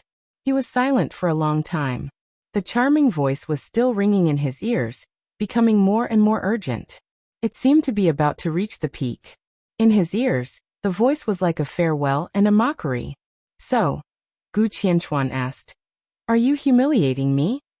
"I'm just telling you a fact to facilitate our next conversation," His Majesty said blandly. "Well, Your Highness, I can confirm that this is your son, but your woman is unlikely to belong to you in a short time. I can return the child to you, as long as you promise me a request." He paused and laughed. "As I said, I have something to ask." "Say it." Gu Qianchuan's heart was in a mess. He glanced at His Majesty and said in a cold tone, I hope your highness can lead the army to destroy Emperor Dong's palace. His Majesty narrowed his eyes and said softly, Li Tianlan Lin Yuxian Li Beitian by Yuming. Everyone in Emperor Dong's palace must die. Your highness, you have tens of thousands of troops and murderous weapons. I believe you can do this. Kill all the important figures in Emperor Dong's palace. I will return the child to you. Gu Qianchuan's palm, which was about to drink tea, suddenly shook, and the tea splashed out. He raised his head in astonishment. Are you King crazy? That's what I want. His Majesty's tone was calm and almost indifferent. Don't you think it's a pity not to take advantage of such a good opportunity? You have the setting sun in your hand. Even Li Tianlan is not your opponent. After killing Li Tianlan, your strength is enough to kill Lin Yuxian. Tens of thousands of troops are enough to destroy the Nightmare Corps. This is my requirement. Now the elites of Emperor Dong's palace who enter the desert, no matter who they are, must die. If you can't do it, I will kill your son and let you have no descendants. You are the Prime Minister's man. Gu Qianchuan seemed to be too shocked, and his tone became a little numb. There is indeed cooperation, but it is my own interest to destroy Emperor Dong's palace. His Majesty said lightly. Gu Qianchuan nodded and suddenly said, What do you think I should choose? His Majesty frowned. I can indeed kill Li Tianlan and destroy Emperor Dong's palace. But then, just before you, I received the order from the academics. If I take action now, I will be openly disobeying the order. What will happen to Kunlun City? What will happen to me? Gu Qianchuan asked. Kunlun City will be fine. After all, you are not the city governor of Kunlun City. Although Gu Xingyun is seriously injured, his accumulation over the years is enough for him to deal with all this. As for you, His Majesty was silent. So you want me to commit treason? Gu Qianchuan looked at His Majesty with a complicated tone. More than 20 years ago, the Li family fell to the bottom because of Li Guangtu's treason.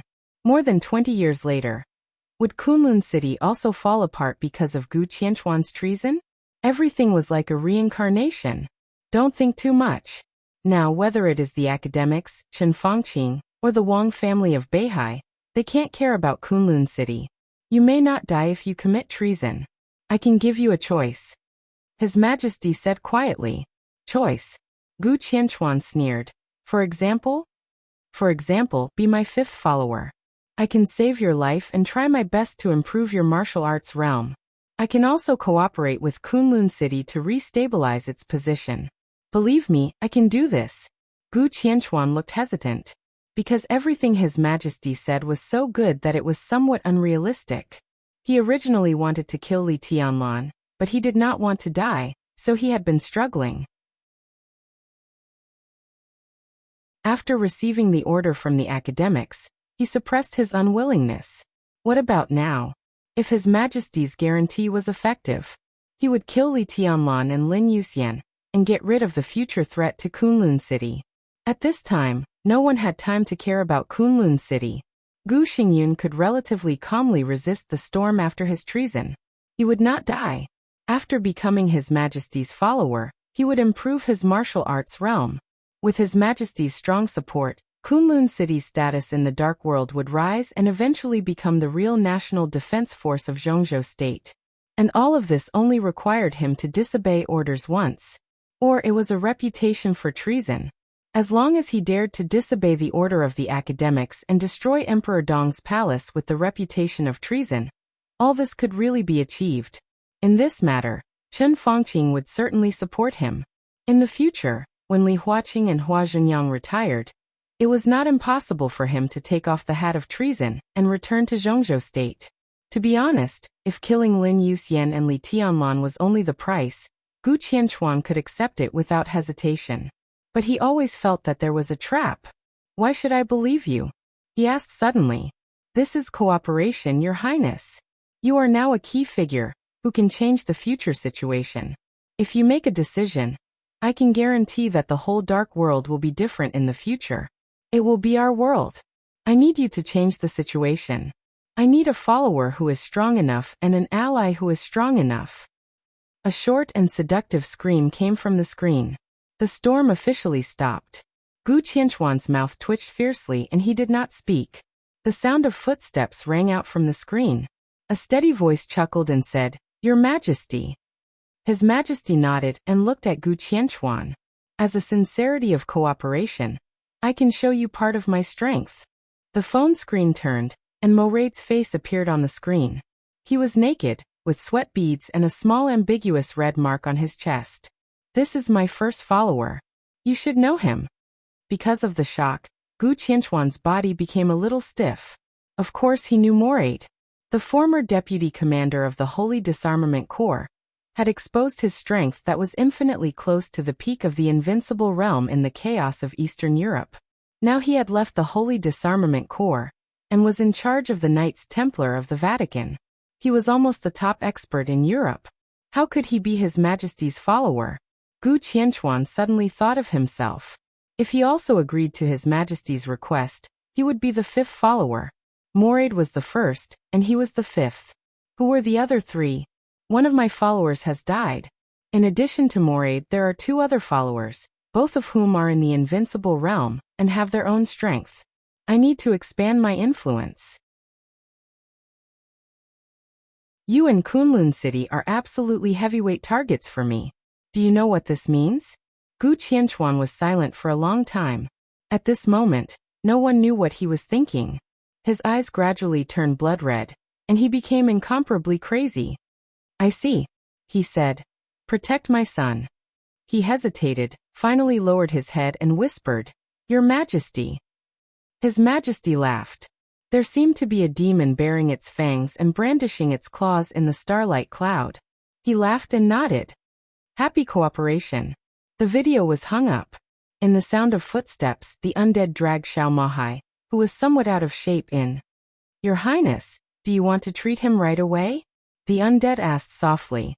Gu Qianchuan glanced at him and said faintly, "Drag him out, hang him up, and play with him slowly." The undead. Xiao Mahai. Both of them cursed in their hearts at the same time. In the sound of hurried footsteps, Ouyang Pengfei rushed in again. "Your Highness." Gu Qianchuan slowly got up and said in a calm voice, "Needless to say, the 43rd Army, listen up." "Yes."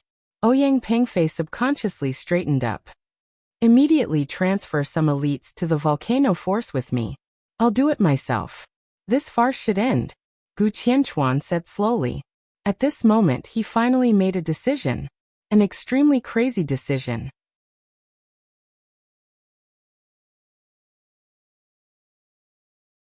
Chapter 865. The invincible edge of the Nightmare Army finally stagnated a little when it encountered the Volcano Field Army. Major General Yang Shaoxiong, the commander of the Volcano Army, was not a famous general of Zhongzhou State, but he was the most standard soldier of Zhongzhou State. 43 years old this year, he was one of the key generals trained by the Prince Group. But strictly speaking, his character was far purer than his standpoint. He was iron-blooded, tough, resolute, silent, and calm.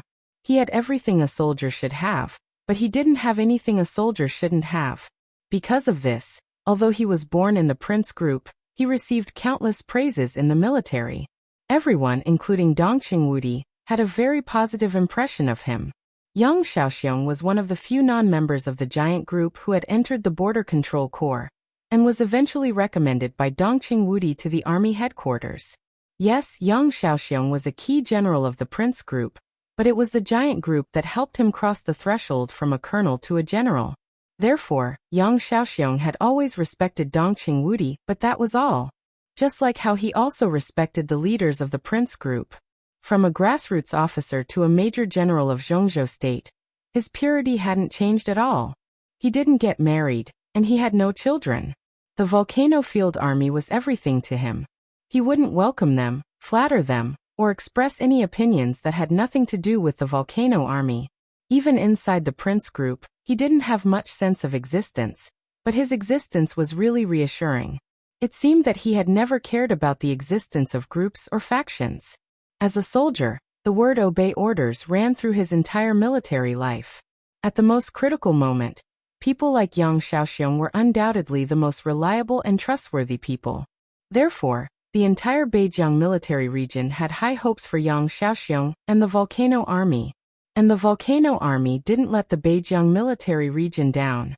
This field army, which was more disciplined than anything else, directly charged at the Nightmare Army in an unimaginably decisive manner. Knowing that it was unlikely to stop the Nightmare Army, the whole army charged.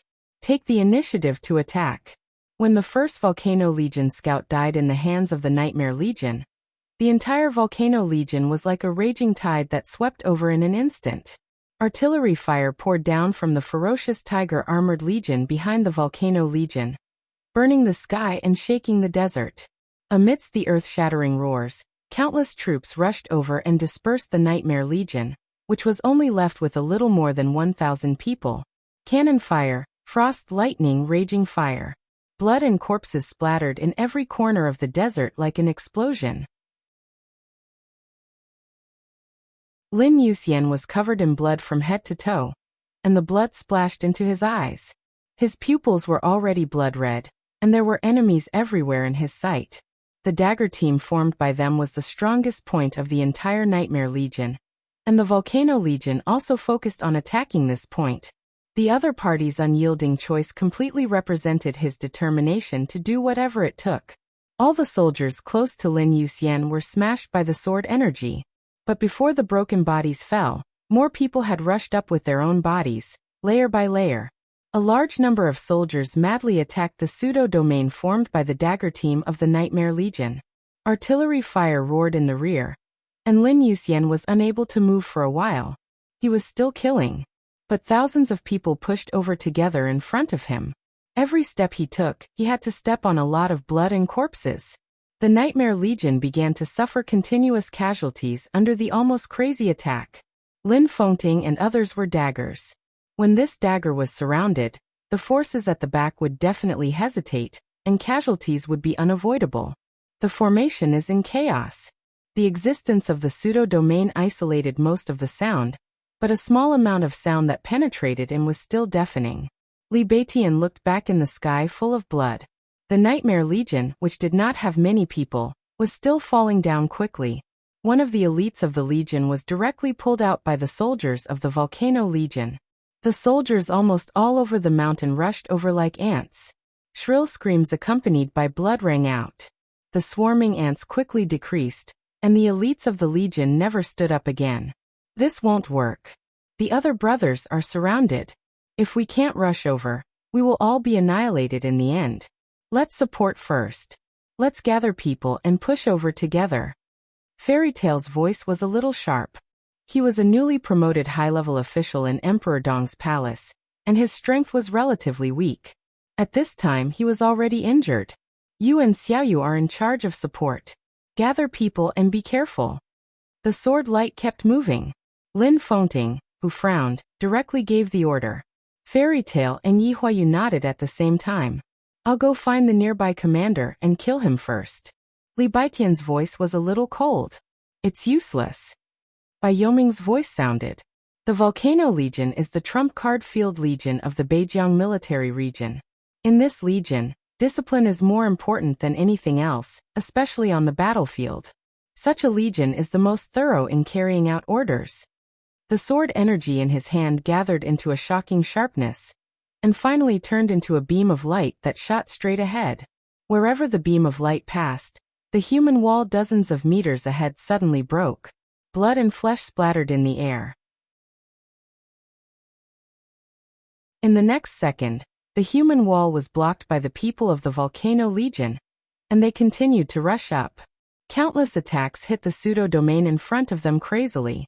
Without the real invincible realm, the domain was not perfect at all.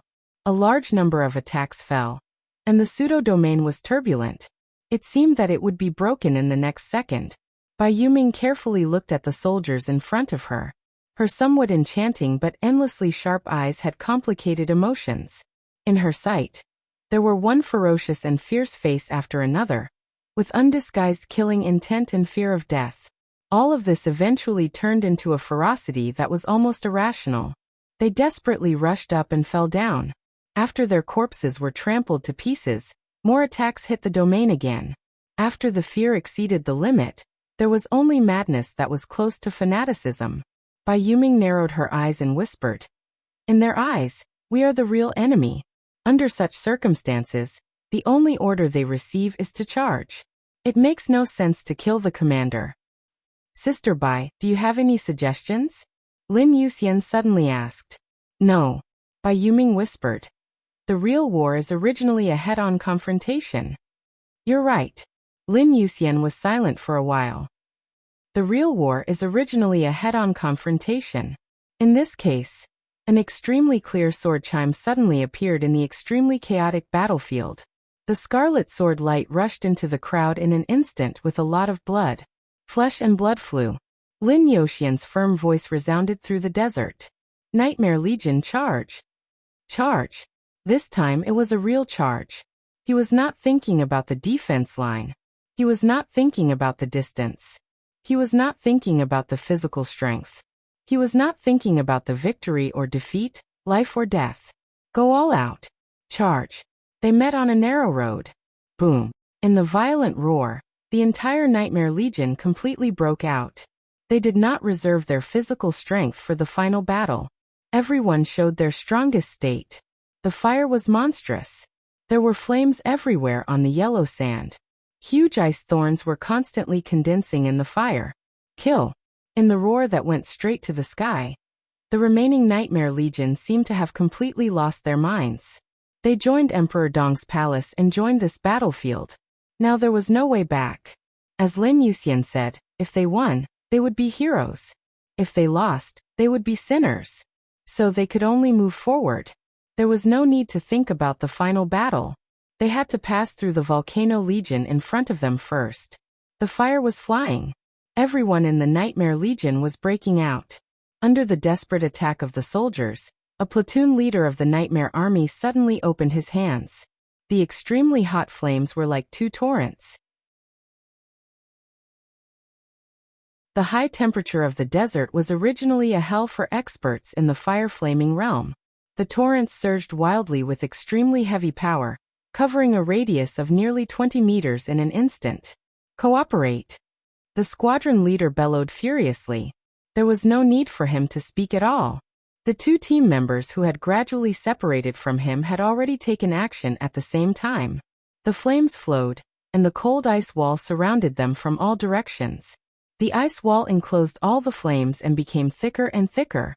Under the cruel and decisive cooperation, all the soldiers and officers of the Volcano Legion within a radius of 20 meters were surrounded by the ice wall.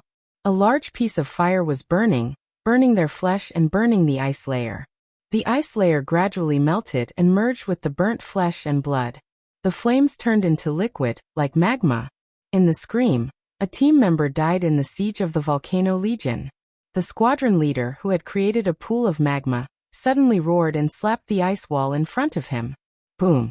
The thick ice wall suddenly exploded, and the magma-like flames inside sprayed everywhere. A large number of soldiers fell to the ground, howling in the flames, and were overwhelmed and trampled by the increasingly chaotic crowd. The squadron leader, who had done his best, did not hesitate. A huge flaming broadsword appeared in his hand. The long flaming broadsword danced wildly in the crowd. He rushed straight in one direction, trying to gather with his team members. "Go to hell! Go to hell! All of you go to hell!" The roar sounded in every corner of the battlefield. The squadron leader's eyes were red. He waved his broadsword madly and kept moving forward. "You go to hell too." A low sneer suddenly sounded behind him. An expert in the fire-flaming realm of the Volcano Legion in an ordinary soldier's uniform approached the squadron leader and punched him hard in the back. Puff! Blood spurted out of his mouth. His body rose into the air, and the expert of the Volcano Legion followed him like a shadow. He jumped into the air and stepped hard on the squadron leader's head. The squadron leader stared at him with a look of unwillingness. The raging fire was still burning. The sun and the raging fire sprinkled on the broken ice and yellow sand, reflecting some messy light. Space seemed to flicker in front of his eyes. It was like a very faint sword light. Faint, empty, but it seemed to be everywhere. The sword light flashed in front of his eyes quickly. In the eyes of the squadron leader, The fire-flaming realm expert who had jumped into the air and successfully attacked him was cut into 2 pieces silently like tofu in front of the sword light. The sword light passed by in an instant, and his body was cut into 2 pieces silently. The surroundings seemed to be quiet for a moment. When the squadron leader's body fell to the ground. On the desert battlefield, there seemed to be an endless amount of sword light suddenly flying up. There was no blood, no wailing. In the seemingly blurry space, there were subtle but extremely fast sword light everywhere. The sword light was so light, but it was extremely fatal. The squadron leader stood where he was, his body trembling, and his face was fanatical. In his eyes, the soldiers of the Volcano Legion, who seemed to be endless, were falling down one by one. Armed to the teeth, and equipped with riot shields. Everything turned into a piece of paper in front of the tiny sword light. Penetrated, torn and crushed. In the silence, only the sword light shone. North, south, east and west. Fast. It was so fast that no one could react. In everyone's eyes, there seemed to be countless swordsmen flashing in different directions at the same time, unscrupulously harvesting lives. Countless experts of the Volcano Legion wanted to fight back, but they couldn't keep up with the speed of the sword light. Ice-condensing realm experts died with one touch, and fire-flaming realm experts died with one touch. At this moment, the sword light seemed to be divided into countless parts. It appeared where it should be. The faint but extremely sharp sword light directly interrupted the attacking rhythm of the Volcano Legion. A large number of elites of the Nightmare Legion who were besieged only saw the sword light flash, and the next moment, the enemies who besieged them had become a mass of flesh and blood. This time was too short. Maybe it was 1 second, maybe it was just a few seconds, but the sword light in the twinkling of an eye suppressed the light of the whole battlefield. Boom! Amidst the sudden explosion, countless sword lights suddenly merged into one. Countless thunderbolts instantly expanded and exploded like a bomb. Seeing this scene, the soldiers of the Volcano Legion subconsciously stopped. On the other hand, the Nightmare Legion burst into cheers. Everyone knew what this explosion meant. He was one of the only 2 experts at the peak of the Thundershocking realm in the Volcano Legion.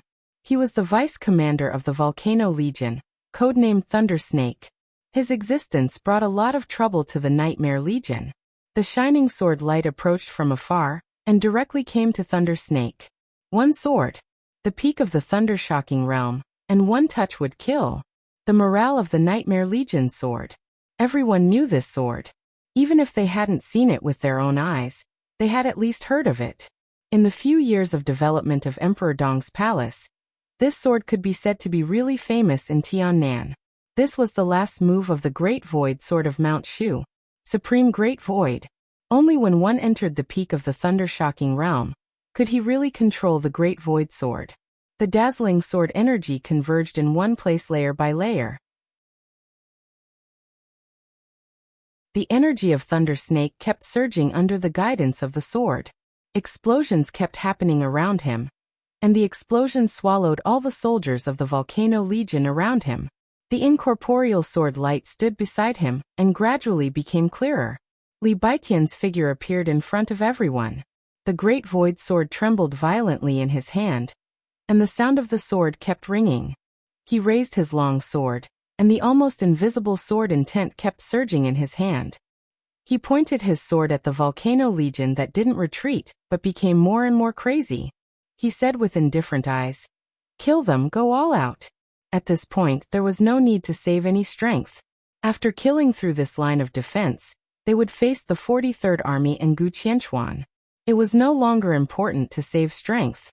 The Nightmare Legion assembled once again. Li Baitian raised the Great Void Sword in his hand. Bang! An extremely dull sound suddenly appeared on the whole battlefield. It was the sound of breaking. The whole space seemed to shake violently. On the front line, without Li Baitian's sword energy, the pseudo-domain jointly built by the high-level officials of Emperor Dong's palace was directly broken in the face of the continuous artillery fire. Behind the Volcano Legion, the ferocious Tiger Armored Corps poured the artillery fire directly toward the Nightmare Legion. It was like the end of the world.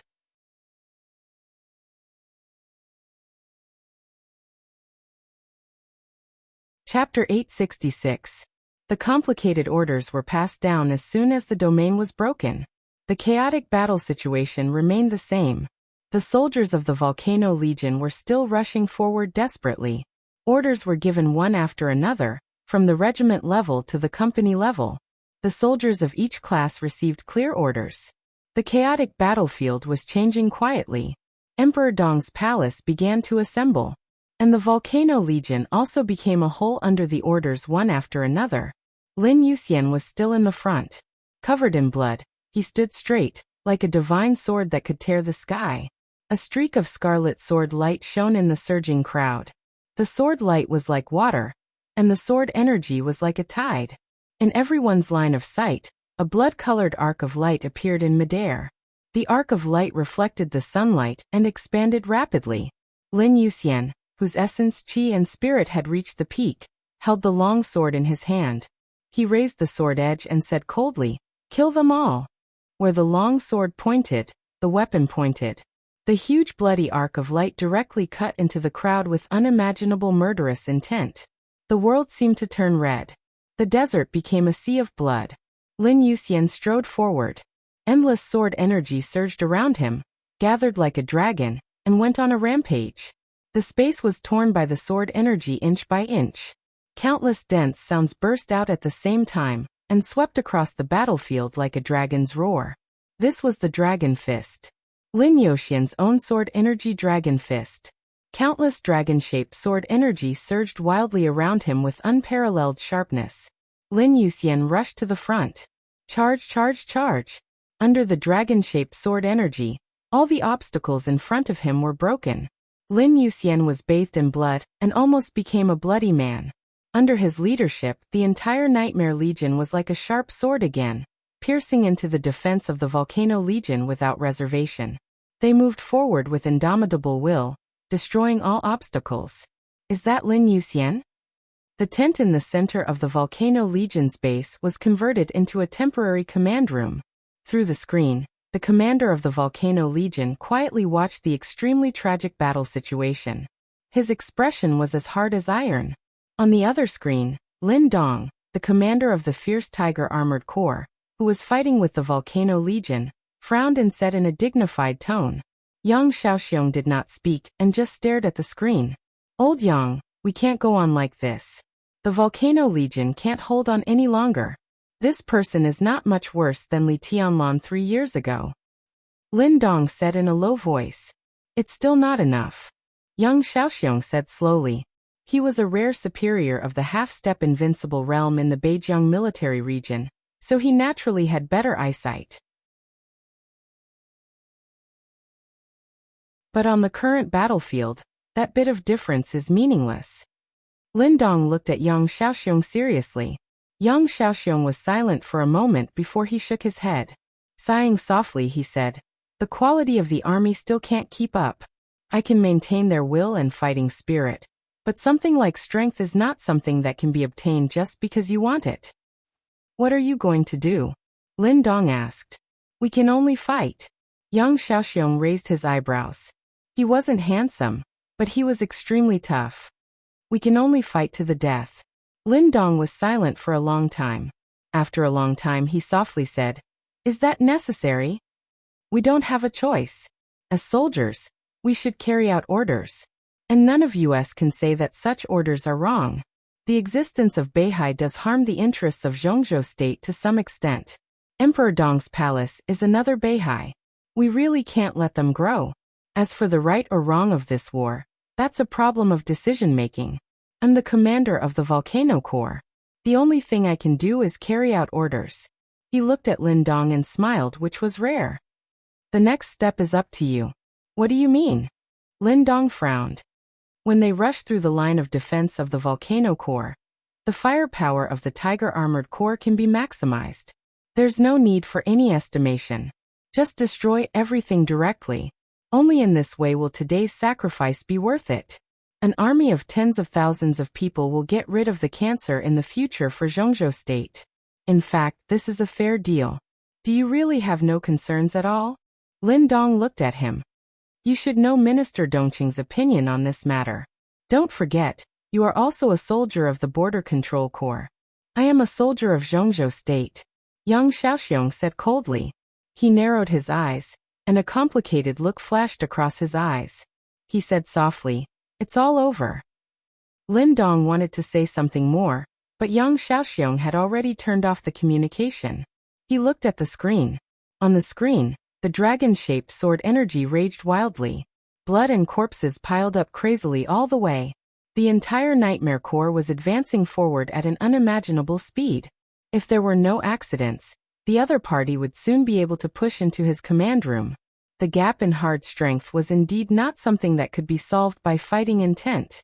Moreover, at this point in the battle, no matter how strong the willpower of the Volcano Corps was, the formation was a little scattered. Yang Xiaoxiong's eyes wandered a little, and looked at the side of Lin Yuxian. He took a deep breath and suddenly rose into the air. The tent of the headquarters was directly torn apart.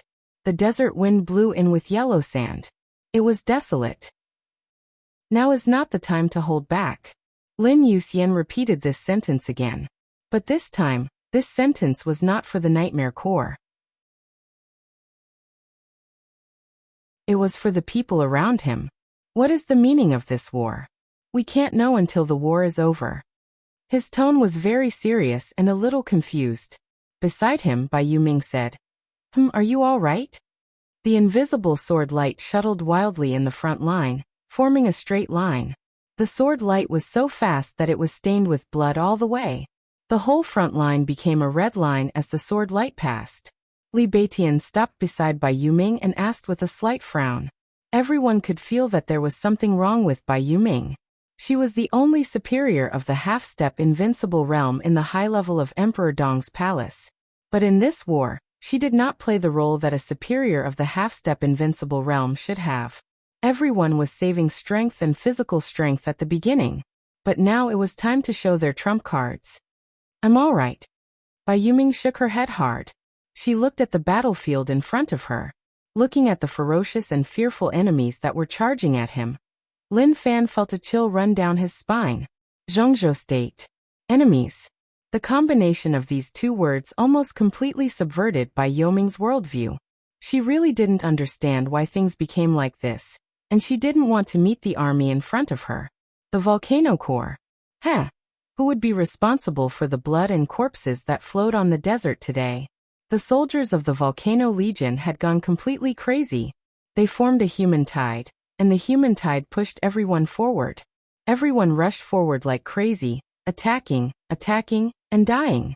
Death became insignificant in the war. It was so insignificant that everyone didn't seem to care. They were not afraid of death. The only purpose of everyone rushing over seemed to be to attack, even if this kind of attack was meaningless. For soldiers, the greatest meaning of war is life and death. Live to win or die to win. Apart from that, there is no other meaning. Now that you're standing on the battlefield, don't think about the meaning behind the war. That's none of your business. Look at the enemies in front of you. They're doing everything they can to take your life. Put away all the weakness in your character. Pick up your sword and kill your way over. There are only two kinds of people who die on the battlefield. Those who die in the hands of the enemies on the battlefield are heroes. Those who die because of weakness are fools. Come on, I'll teach you a move. Watch carefully. This move may not be worse than the kendo of your jade pool. Remember the meaning of your existence. On the battlefield, the only and the whole meaning of your existence is to carry out orders. Kill them with me, for Zhongzhou State. While he was in a trance, many images flashed in his mind. Bai Yuming looked at the enemy in front of her. She took a deep breath and laughed. An extremely soft long sword appeared in her hand, and the clear blade trembled violently. I'm fine. She looked at Lin Yuxian and then at Li Beitian, and affirmed again. Li Beitian nodded. His figure drifted, and the sword light flashed. Another light that was much brighter than the great void sword suddenly burst out from Bai Yuming. Bai Yuming's body disappeared. The ethereal sword light was still shuttling on the battlefield. The dragon-shaped sword energy tore the world apart. The soft sword straightened in an instant. On the battlefield of blood and bones, An extremely bright sword light ran through the distance of hundreds of meters in an instant. It was swift, bright, and gorgeous. The bright sword light pushed forward crazily, instantly surpassing Lin Yuxian and Li Beitian. Afterimages appeared one after another on the battlefield. The afterimages of people, and the afterimages of swords. Countless soldiers of the volcano core evaporated in an instant in the sword light. The super-destructive power and the dazzling sword light attracted the attention of most people in an instant. Yang Xiaoxiong, who had risen from the command room, also saw this scene. An incomparably cold, murderous intent flashed across his eyes. Only a few people recognized this sword move. This was the unique skill of Jade Pool. The glimpse of aurora. The sword light and the afterimages of people moved forward in the crowd. In Yang Xiaoxiong's sight, the sword light that was moving forward suddenly rose up. Bai Yoming's figure went into the sky with a white line that tore the desert apart. Heaven-breaking rainbow sword. The falling point of this sword was sinister and vicious. But for Emperor Dong's palace, the falling point of this sword was perfect. If this sword fell on the ground, the sword energy would be so mighty that the volcano core in the entire area would no longer have the ability to fight. High in the sky, the sword energy was like a rainbow, and the woman was like a dragon. At this moment, Bai Yuming had an unparalleled elegance. Yang Xiaoxiong suddenly snorted. When the rainbow-like sword light fell, he was already standing in the center of the sword energy. The sound of metal rubbing rang out in the desert. In the chaotic battlefield, a large amount of yellow sand suddenly flew into the air and built an earth wall. The sword light in the sky became brighter and brighter, smashing the earth wall on the ground all the way down. The earthen walls, which were as thick as a city, lit up with thunder-like blue light.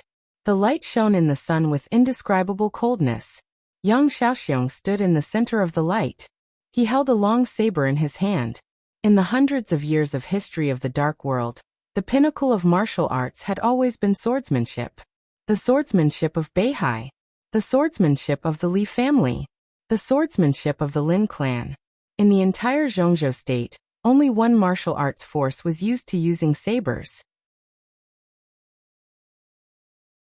A force that had almost been suppressed in recent years, and had almost no sense of existence in the shadow of Sai City. Azura Path in the northeast.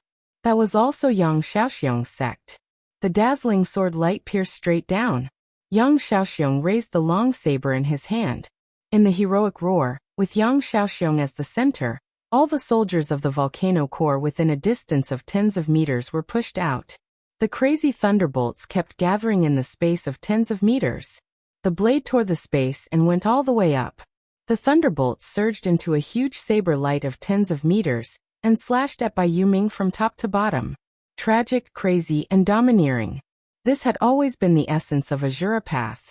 The extremely condensed thunderbolts turned into saber radiance, splitting the world and the sword light. The sword energy and the saber radiance collided fiercely. In the loud roar, Bai Yoming's body was lifted into the sky by the huge impact from the bottom up. Her figure was completely stretched in the sky and turned into a graceful white shadow. Elegant, quiet, clear, and otherworldly. The whole battlefield seemed to be quiet for a moment. Only the sword energy swept through the world and surged in all directions. Yang Xiaoxiong raised his head and looked at the extremely beautiful figure in the sky. Lin Yuxian raised his head and felt the sword light that could even make him feel the fatal danger. He narrowed his eyes. Li Beitian stopped, looked at the sky and whispered, "Oh, Jade Pool." Above the sky, Bai Yoming's figure flew higher and higher. In the indescribable silence, a group of soldiers of the volcano core couldn't help but charge. As soon as their bodies moved, they were instantly torn apart by the sword energy gathered on the ground. Everyone raised their heads. The dancing figure was the end of all the sword energy. This was the strongest sword move of the 7 absolute swords of Jade Pool. It was also the peak sword move of a half-step invincible realm expert. Bai Yoming's figure paused in the sky for a moment. Her clothes fluttered, the sword edge trembled, and the sword light flew. The tip of the straight soft sword was raised little by little, and pointed at Yang Xiaoxiong. Yang Xiaoxiong, whose body was tense to the extreme, held the long saber with both hands, and put on a completely defensive posture. Bai Yuming glanced at him. Her figure disappeared in the sky in an instant. The next second, the unimaginable sword energy on the ground kept surging toward the sky. The space seemed to be torn apart. The colorful light was constantly shining in the sky, like rosy clouds. In the rosy clouds, there seemed to be thousands of white shadows flashing constantly. Countless white shadows occupied every direction and every corner, as if there were countless Bai Yuming waving the sword at Yang Xiaoxiong at the same time. That was a completely unimaginable picture. Gorgeous, treacherous, dangerous, fierce. This was the strongest sword move of Jade Pool. It was also known as the most gorgeous sword light in the dark world. In the hands of a half-step invincible realm expert, this sword move perfectly interpreted its name. Jade Pool Heavenly Fairy. The surging thunder light was completely shattered in an instant. The saber radiance disappeared inch by inch. Li Beitian narrowed his eyes and seemed to realize that something was wrong. But before he could see clearly, Lin Yuxian beside him suddenly said, F***CK. Before his voice fell to the ground, his figure had suddenly turned into a residual shadow, and his body, like a hurricane, came directly to Bai Yuming. The fierce sword energy suddenly spread and shattered the last saber radiance in Yang Xiaoxiong's hand. Lin Yuxian had half held Bai Yuming and retreated. His face was gloomy and annoyed. He stared at Bai Yuming and said angrily, Do you know what you are doing? Li Beitian froze and wanted to speak, but he held back. Bai Yuming was silent. Without saying a word. Her white clothes had been completely dyed red by blood. 3 huge wounds were still bleeding profusely. One was on the back waist, one on the chest, and the other on the abdomen. The blood was like a fountain, flowing continuously. Bai Yuming's face was pale. She looked in the direction of Yang Xiaoxiong and smiled softly. That smile was extremely sad and desperate. Li Beitian glanced at Yang Xiaoxiong in the distance. Yang Xiaoxiong still stood there, expressionless. Countless blood spots appeared all over his body. From his forehead to his chest to his abdomen, they were all over his body. But each blood spot was very light. For a half-step invincible realm expert, such an injury was not even a flesh wound. Do you know him? Li Beitian frowned and looked at Bai Yuming. Few people in the entire Zhongzhou state could resist the heavenly fairy just now. Bai Yuming's sword could touch Yang Xiaoxiong, which meant that she had the ability to kill Yang Xiaoxiong with every sword move just now. But in the end, her sword only made contact with him for a split second, and her opponent had almost taken her life when she had deliberately held back. Bai Yuming bit her lip and did not speak.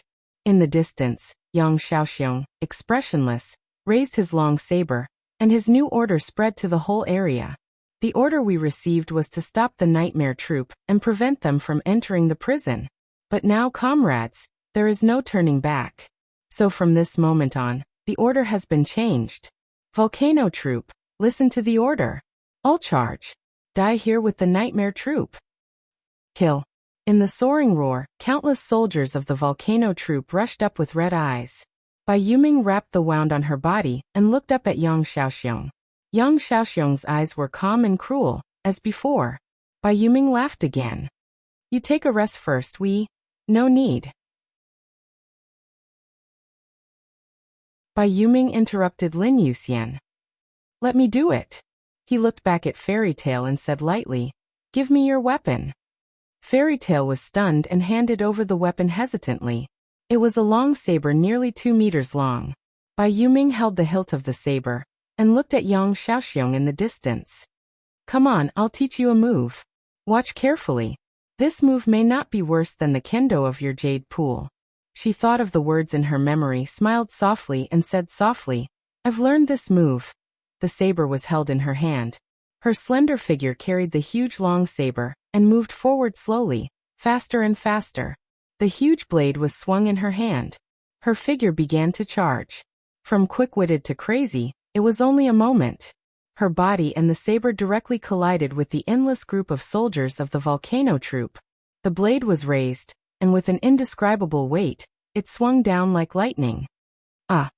In the crowd, Bai Yuming suddenly let out a scream that pierced through the sky. The crazy blade suddenly spun wildly in the crowd.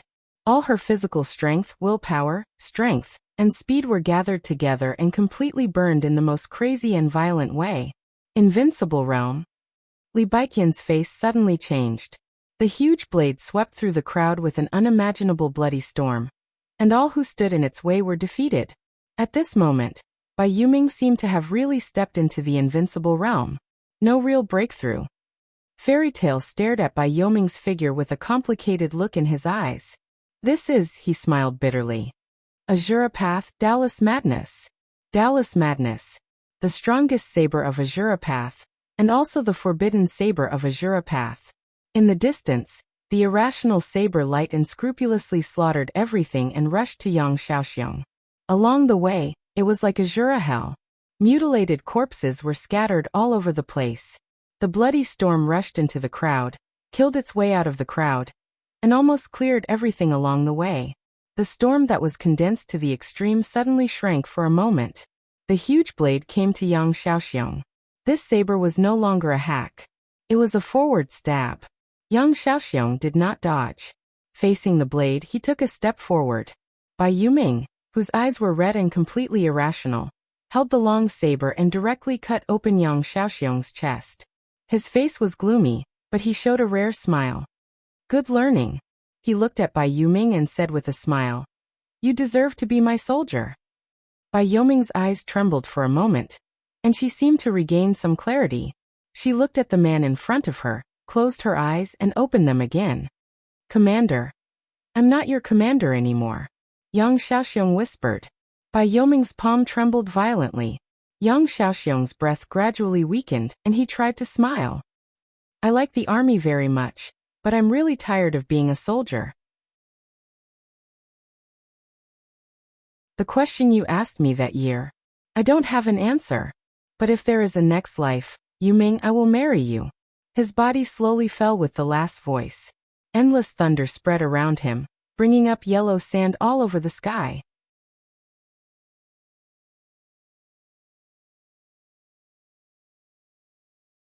Chapter 867. Bai Yuming watched Yang Xiaoxiong fall in front of her.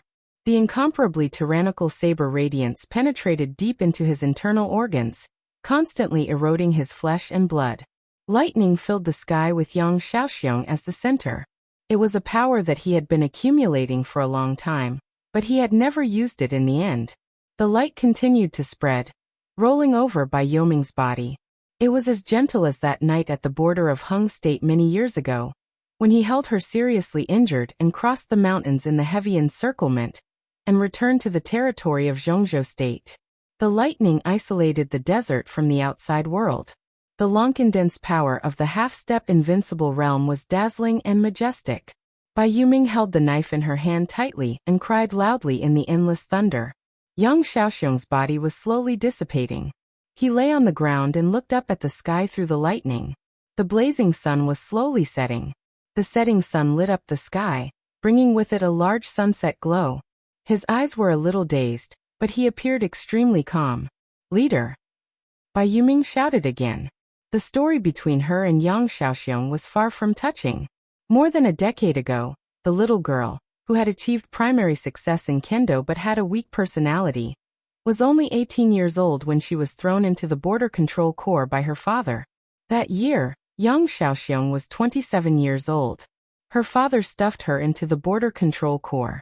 He was then transferred to the Thunderbolt Battalion by his uncle, who was the commander of the army. Yang Xiaoxiong was her first guild leader. The 27-year-old commander of the Thunderbolt Battalion of the Border Control Corps could be said to have a promising future. Yang Xiaoxiong was also in high spirits. At that time, Bai Yuming was not a soldier or an officer, but a staff officer of Yang Xiaoxiong's Inlay group. At that time, Bai Yuming was weak, sentimental, and loved to cry. It was Yang Xiaoxiong, an officer who came from the Prince group but was valued by the Border Control Corps, who slowly turned her into a soldier. She liked to see him charging forward on the battlefield. She liked to watch him fight with the soldiers in his free time. He liked to see him stand in front of his troops again, and again in the face of danger. She liked it even more when he dared to enter the enemy country alone to save his subordinate who had made a mistake, because of his subordinate's mistake. His entire body and mind were devoted to the army. At that time, Bai Yuming didn't even dare to confess to him. He was quiet and stable in the Thunderbolt Battalion. From regiment commander, deputy division commander to division commander, he rose to the top of the world. Bai Yuming had always been by his side as his combat advisor. His countless military exploits in the Thunderbolt Battalion made him more and more valued. In the end, Dongqing Wudi personally nominated Yang Xiaoxiong to the army headquarters. Yang Xiaoxiong crossed the threshold of the deputy army and was transferred to the Beijiang military region as the commander of the Volcano Corps. In Bai Yuming's memory, she seemed to have only confessed once. That is, when he was about to leave the Border Control Corps. She drank a lot that day. Do you like me? Yes, I like everyone in the army, Wang Yao said. That's not what I meant. If I like you, then I like you.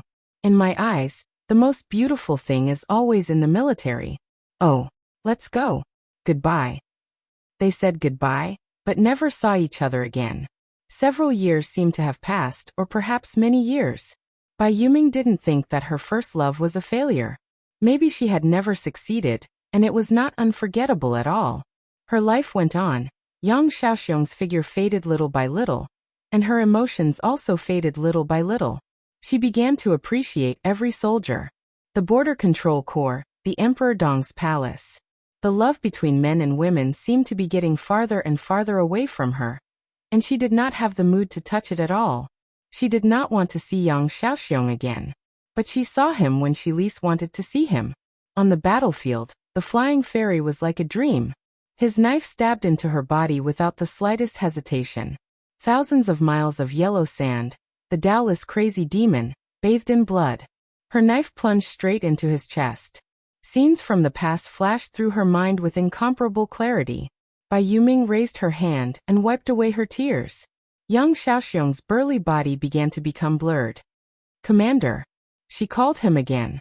Yang Xiaoxiong, whose eyes were calm and without any reluctance, replied.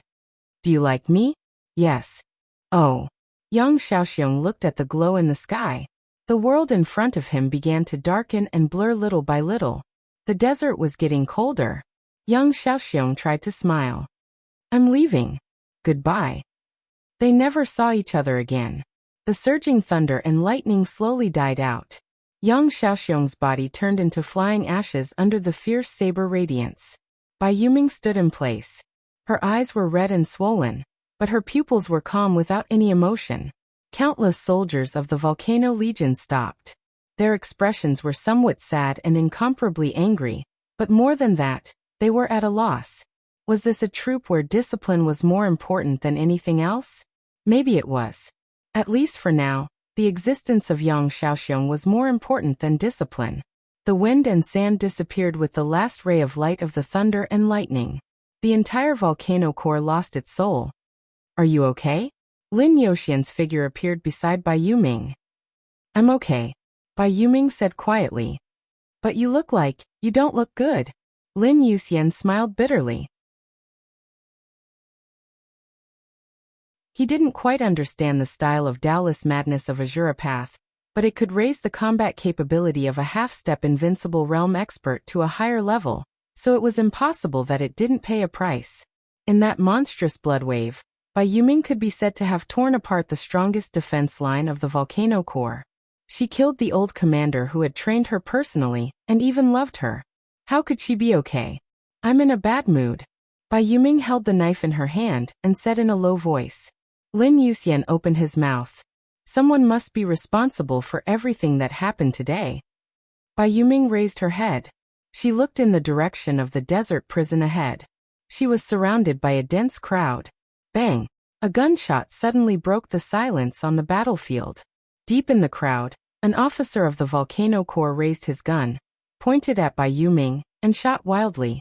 His eyes were red, and he was hysterical. Execute the order. Avenge the commander. Execute the order. Yang Xiaoxiong's last order. It was to let everyone in the Volcano Corps die here. Kill. Countless officers rushed over with red eyes at the same time. The officers led the soldiers and rushed over in a more crazy and fierce manner than before. I can die, Bai Yuming said quietly. She raised her hand. The knife in her hand shot to Fairy Tail. Fairy Tail took the knife. The next moment, Yang Xiaoxiong's knife fell into Bai Yoming's hand. The blade was raised, and the blade gleamed with scarlet blood in the sun. It was also Yang Xiaoxiong's blood. It was also Bai Yoming's blood. But can you kill me? Her slender figure took a step forward. The soaring blood suddenly sprinkled into the crowd like a bloody rain. Boom! An earth-shattering roar suddenly came from the distant rear of the volcano core. Bai Yuming rushed into the crowd, unscrupulous and desperate. Lin Yuxian suddenly raised his head. In everyone's sight, the sky behind the volcano core had completely turned into a fiery red. It was as if the entire sky was ablaze with unparalleled madness. That was artillery fire. Endless artillery fire occupied the whole sky. At this moment, the Tiger Armored Core, which had been assisting the volcano core, seemed to suddenly put down all the scruples. Countless artillery fire poured over unscrupulously. On the battlefield, the sky was burning, the corpses were scattered, and the blood was solidified. The scenes were like the end of the world. In the command room of the Tiger Armored Corps, Gu Qianchuan, who had rushed back from the front line with a murderous weapon, said coldly, "Continue to fire. I will be responsible for any consequences."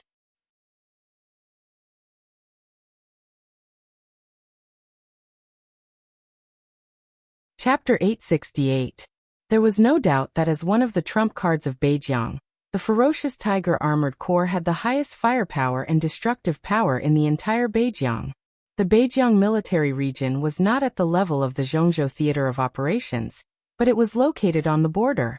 It had always been the most sensitive province in the entire territory of Zhongzhou state. Ethnic issues, foreign threats, terrorists, all the hidden factors of unrest existed here.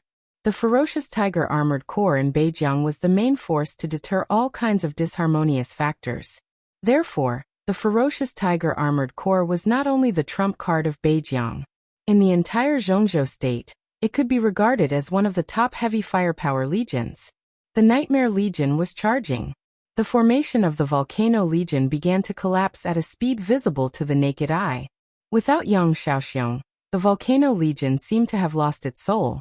Some of the middle and high-level officers were still fighting with red eyes, but Bai Yuming, who was in a state of madness, had the kind of momentum that could kill anyone who stood in her way. The crazy and barbaric spirit of a path of martial arts was displayed vividly in her. A disciple of Jade Pool. The perfect cooperation between Li Beitian and Lin Yuxian drove the entire Nightmare Legion forward. The middle and high-level officers were killed one by one. The orders of the Volcano Legion became more and more scattered, and the soldiers gradually became sober from the initial madness. They felt fear and shadow, and their attack became slower and slower. The Nightmare Legion, which had less than 1,000 people, forced the entire Volcano Legion to retreat. The Volcano Legion could not hold on any longer. Everyone could see the current situation clearly. 10 minutes. 15 minutes. In half an hour at most, the entire Volcano Legion would completely collapse, and the ferocious Tiger Armored Corps would be exposed in front of them. Lin Dongzi, the commander of the ferocious Tiger Armored Corps, had been using the long-range precision strike weapon system to assist the Volcano Legion. He did not care about the casualties of the Volcano Legion, as Yang Xiaoxiong had said. The Volcano Legion and the ferocious Tiger Armored Corps fought together, but the distance between the two bases was the furthest among the several lines of defense, nearly 20 kilometers. Once the Volcano Legion was defeated, the Nightmare Legion had to run for nearly 20 kilometers to get close to the position of the ferocious Tiger Armored Corps. A road of 20 kilometers covered by endless artillery fire would be a real road of death for the Nightmare Legion. According to Lin Dongzi's estimation, there would be no more than 200 people who could actually reach his position. By then, the entire Nightmare Legion would have suffered a loss of nearly 10%, and the 43rd Division could completely annihilate the remaining Nightmare Legion. However, when the Volcano Corps was just defeated, Gu Qianchuan led several experts of Kunlun City and the elites of the 43rd Army to the command room of the fierce Tiger Armored Corps. The command was taken away in an instant. Gu Qianchuan looked at the scene of the Volcano Legion's continuous defeat and cursed them for being useless. Then he ordered the fierce Tiger Legion to fire with all their might. Countless cannons roared and occupied every corner of the sky. The ferocious Tiger Army was aiming at the battlefield. It was not the Nightmare Legion or the Volcano Legion, but the entire battlefield. Everyone on the battlefield was shrouded in artillery fire. The crazy explosion almost set off the entire desert. This was no longer a battle. Facing the indifferent and merciless cannonballs, the Nightmare Army, the group suffered the most complete destruction. Retreat.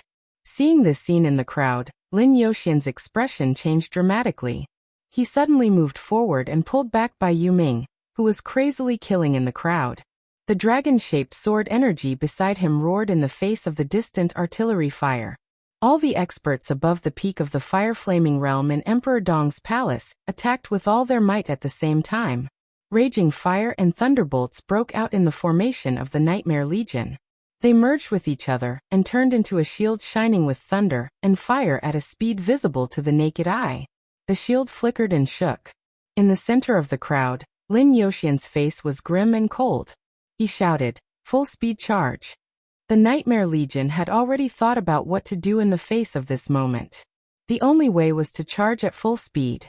The Yellow Sand Corps, the Wilderness Brigade. Up to now, the Volcano Legion had broken 4 lines of defense in a row. This was a war between people. In the end, they faced the 43rd Army, Gu Qianchuan, and even the murderous weapon. In the end, it was also a confrontation between people. But the fierce Tiger Legion was special.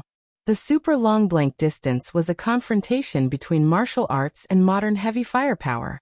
This was the point in their plan where they would suffer the most losses. 1,000 people fought against the firepower of a heavily armored legion. Yes, in their expectation, 1,000 people fought against a legion.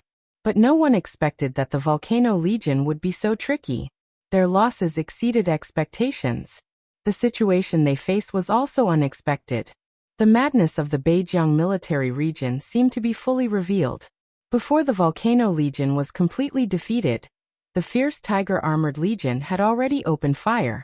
What did this mean? The most direct point.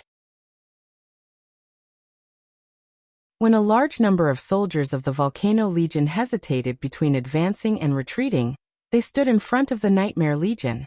They would be destroyed by heavy firepower. But at the same time, it greatly slowed down the speed of the Nightmare Legion. This kind of charge was not a charge without obstacles within a certain distance. Every single soldier of the Volcano Legion had become an obstacle. They would resist and even attack their obstacles. Lin Yuxian felt cold all over. The artillery fire covered the sky and set off the desert. The Nightmare Legion moved forward recklessly in the crowd. The pseudo-domain condensed by countless experts turned into a shield that was constantly shining. The first batch of artillery fire smashed down fiercely. One after another, it was like a rainstorm. No one could tell what kind of weapon was in front of them. Everyone's sight was full of fire. Artillery shells. Dense artillery shells were like hailstones. From a long distance, they could even see the thick smoke rising in the direction of the fierce Tiger Armored Legion. Countless artillery fire covered the pseudo-domain of the Nightmare Legion in an instant. The shield formed by the pseudo-domain flashed for a moment. However, it only took 3 to 5 seconds. The positive shield suddenly broke under the artillery fire all over the sky. An endless stream of artillery shells smashed into the formation of the Nightmare Legion. Disperse. Keep a safe distance and charge. Lin Yoxian's voice seemed to be blurred in the artillery fire. He gritted his teeth and stared ahead. Don't look back. Don't look back. Everyone was charging. If they didn't look back, it meant that they were doomed to sacrifice a group of comrades who were injured in the artillery fire, but would not die for the time being. Lin Yuxian held the long sword in his hand tightly. His always gentle and calm face was completely distorted, and his eyes were blood red. Kill. Kill them. The bright and dazzling sword light gathered wildly on him. A large number of artillery shells kept exploding around him. The broken flesh, the splashing blood, and the permeating yellow sand covered his body layer by layer. In front of him was still the Volcano Legion with a desperate look. Lin Yoxian's blood-red eyes suddenly became calm. On the battlefield full of flames and smoke, a shining and incredible sword light suddenly appeared. The sword light kept blooming in the crowd with a lot of blood. A terrifying aura rose to the sky with the sword energy. The peak of the thunder-shocking realm. The limit of the thunder-shocking realm. Half-step invincible realm. The dazzling sword light went straight forward in the crowd, as if it could tear everything in the world. The 21st blade. The shattering of land. Lin Yoshian's whole body seemed to have become a sword light. The sword light kept extending higher and higher. The sword energy was mighty, like a torrent running across the world. The artillery fire kept smashing down from the sky in the distance. The volcano legion on the ground was crowded together. The sword light flew through the artillery fire and the crowd, moving forward with the style that had shone in the dark world for hundreds of years. Fierce explosions and screams were mixed together. The sword light almost rushed over 100 meters in an instant. All the artillery shells along the way were touched by the sword light, burning and exploding in the air. The volcano legion on the ground seemed to be torn apart by a sword. The Nightmare Legion stepped on the passage opened by the shattering of land and moved forward without hesitation. 200 meters. The shining sword light flew all the way to a distance of nearly 200 meters before it slowly stopped. The first wave of artillery fire of the ferocious Tiger Armored Corps finally passed. The Volcano Legion seemed to have completely come to their senses. A large number of soldiers, who had been scared out of their wits, screamed and began to flee. The Nightmare Legion sped up again, and kept moving forward. Lin Yoshian's figure stopped in the sky, holding a long sword. He looked in the direction of the ferocious tiger army, and narrowed his eyes. In a desperate situation, he went from the peak of the thunder-shocking realm to the half-step invincible realm in one fell swoop. His aura was still rising, but at a certain moment, it fell back madly. In the headquarters of the ferocious Tiger Armored Corps, Gu Qianchuan almost witnessed the whole scene. His pupils contracted slightly. He stared at Lin Yoshian's figure in the air, and was silent for a long time. The second wave of artillery fire flew out with a roar. Gu Qianchuan stared at the Nightmare Legion. He twitched the corner of his mouth and said in a hoarse voice, "Contact General Huang of the Beijiang Corps, and ask for fighter jets. I want to see how far they can go." You're tuning in to the Li Mei's Sword of Destiny YouTube channel. We're so grateful for your support, and don't forget to subscribe to join us on this incredible journey through captivating stories. Your generosity through donations truly makes a world of difference, as it's the primary source of revenue that allows me to expand and enhance this channel for you. Thank you from the bottom of my heart for being a part of this adventure.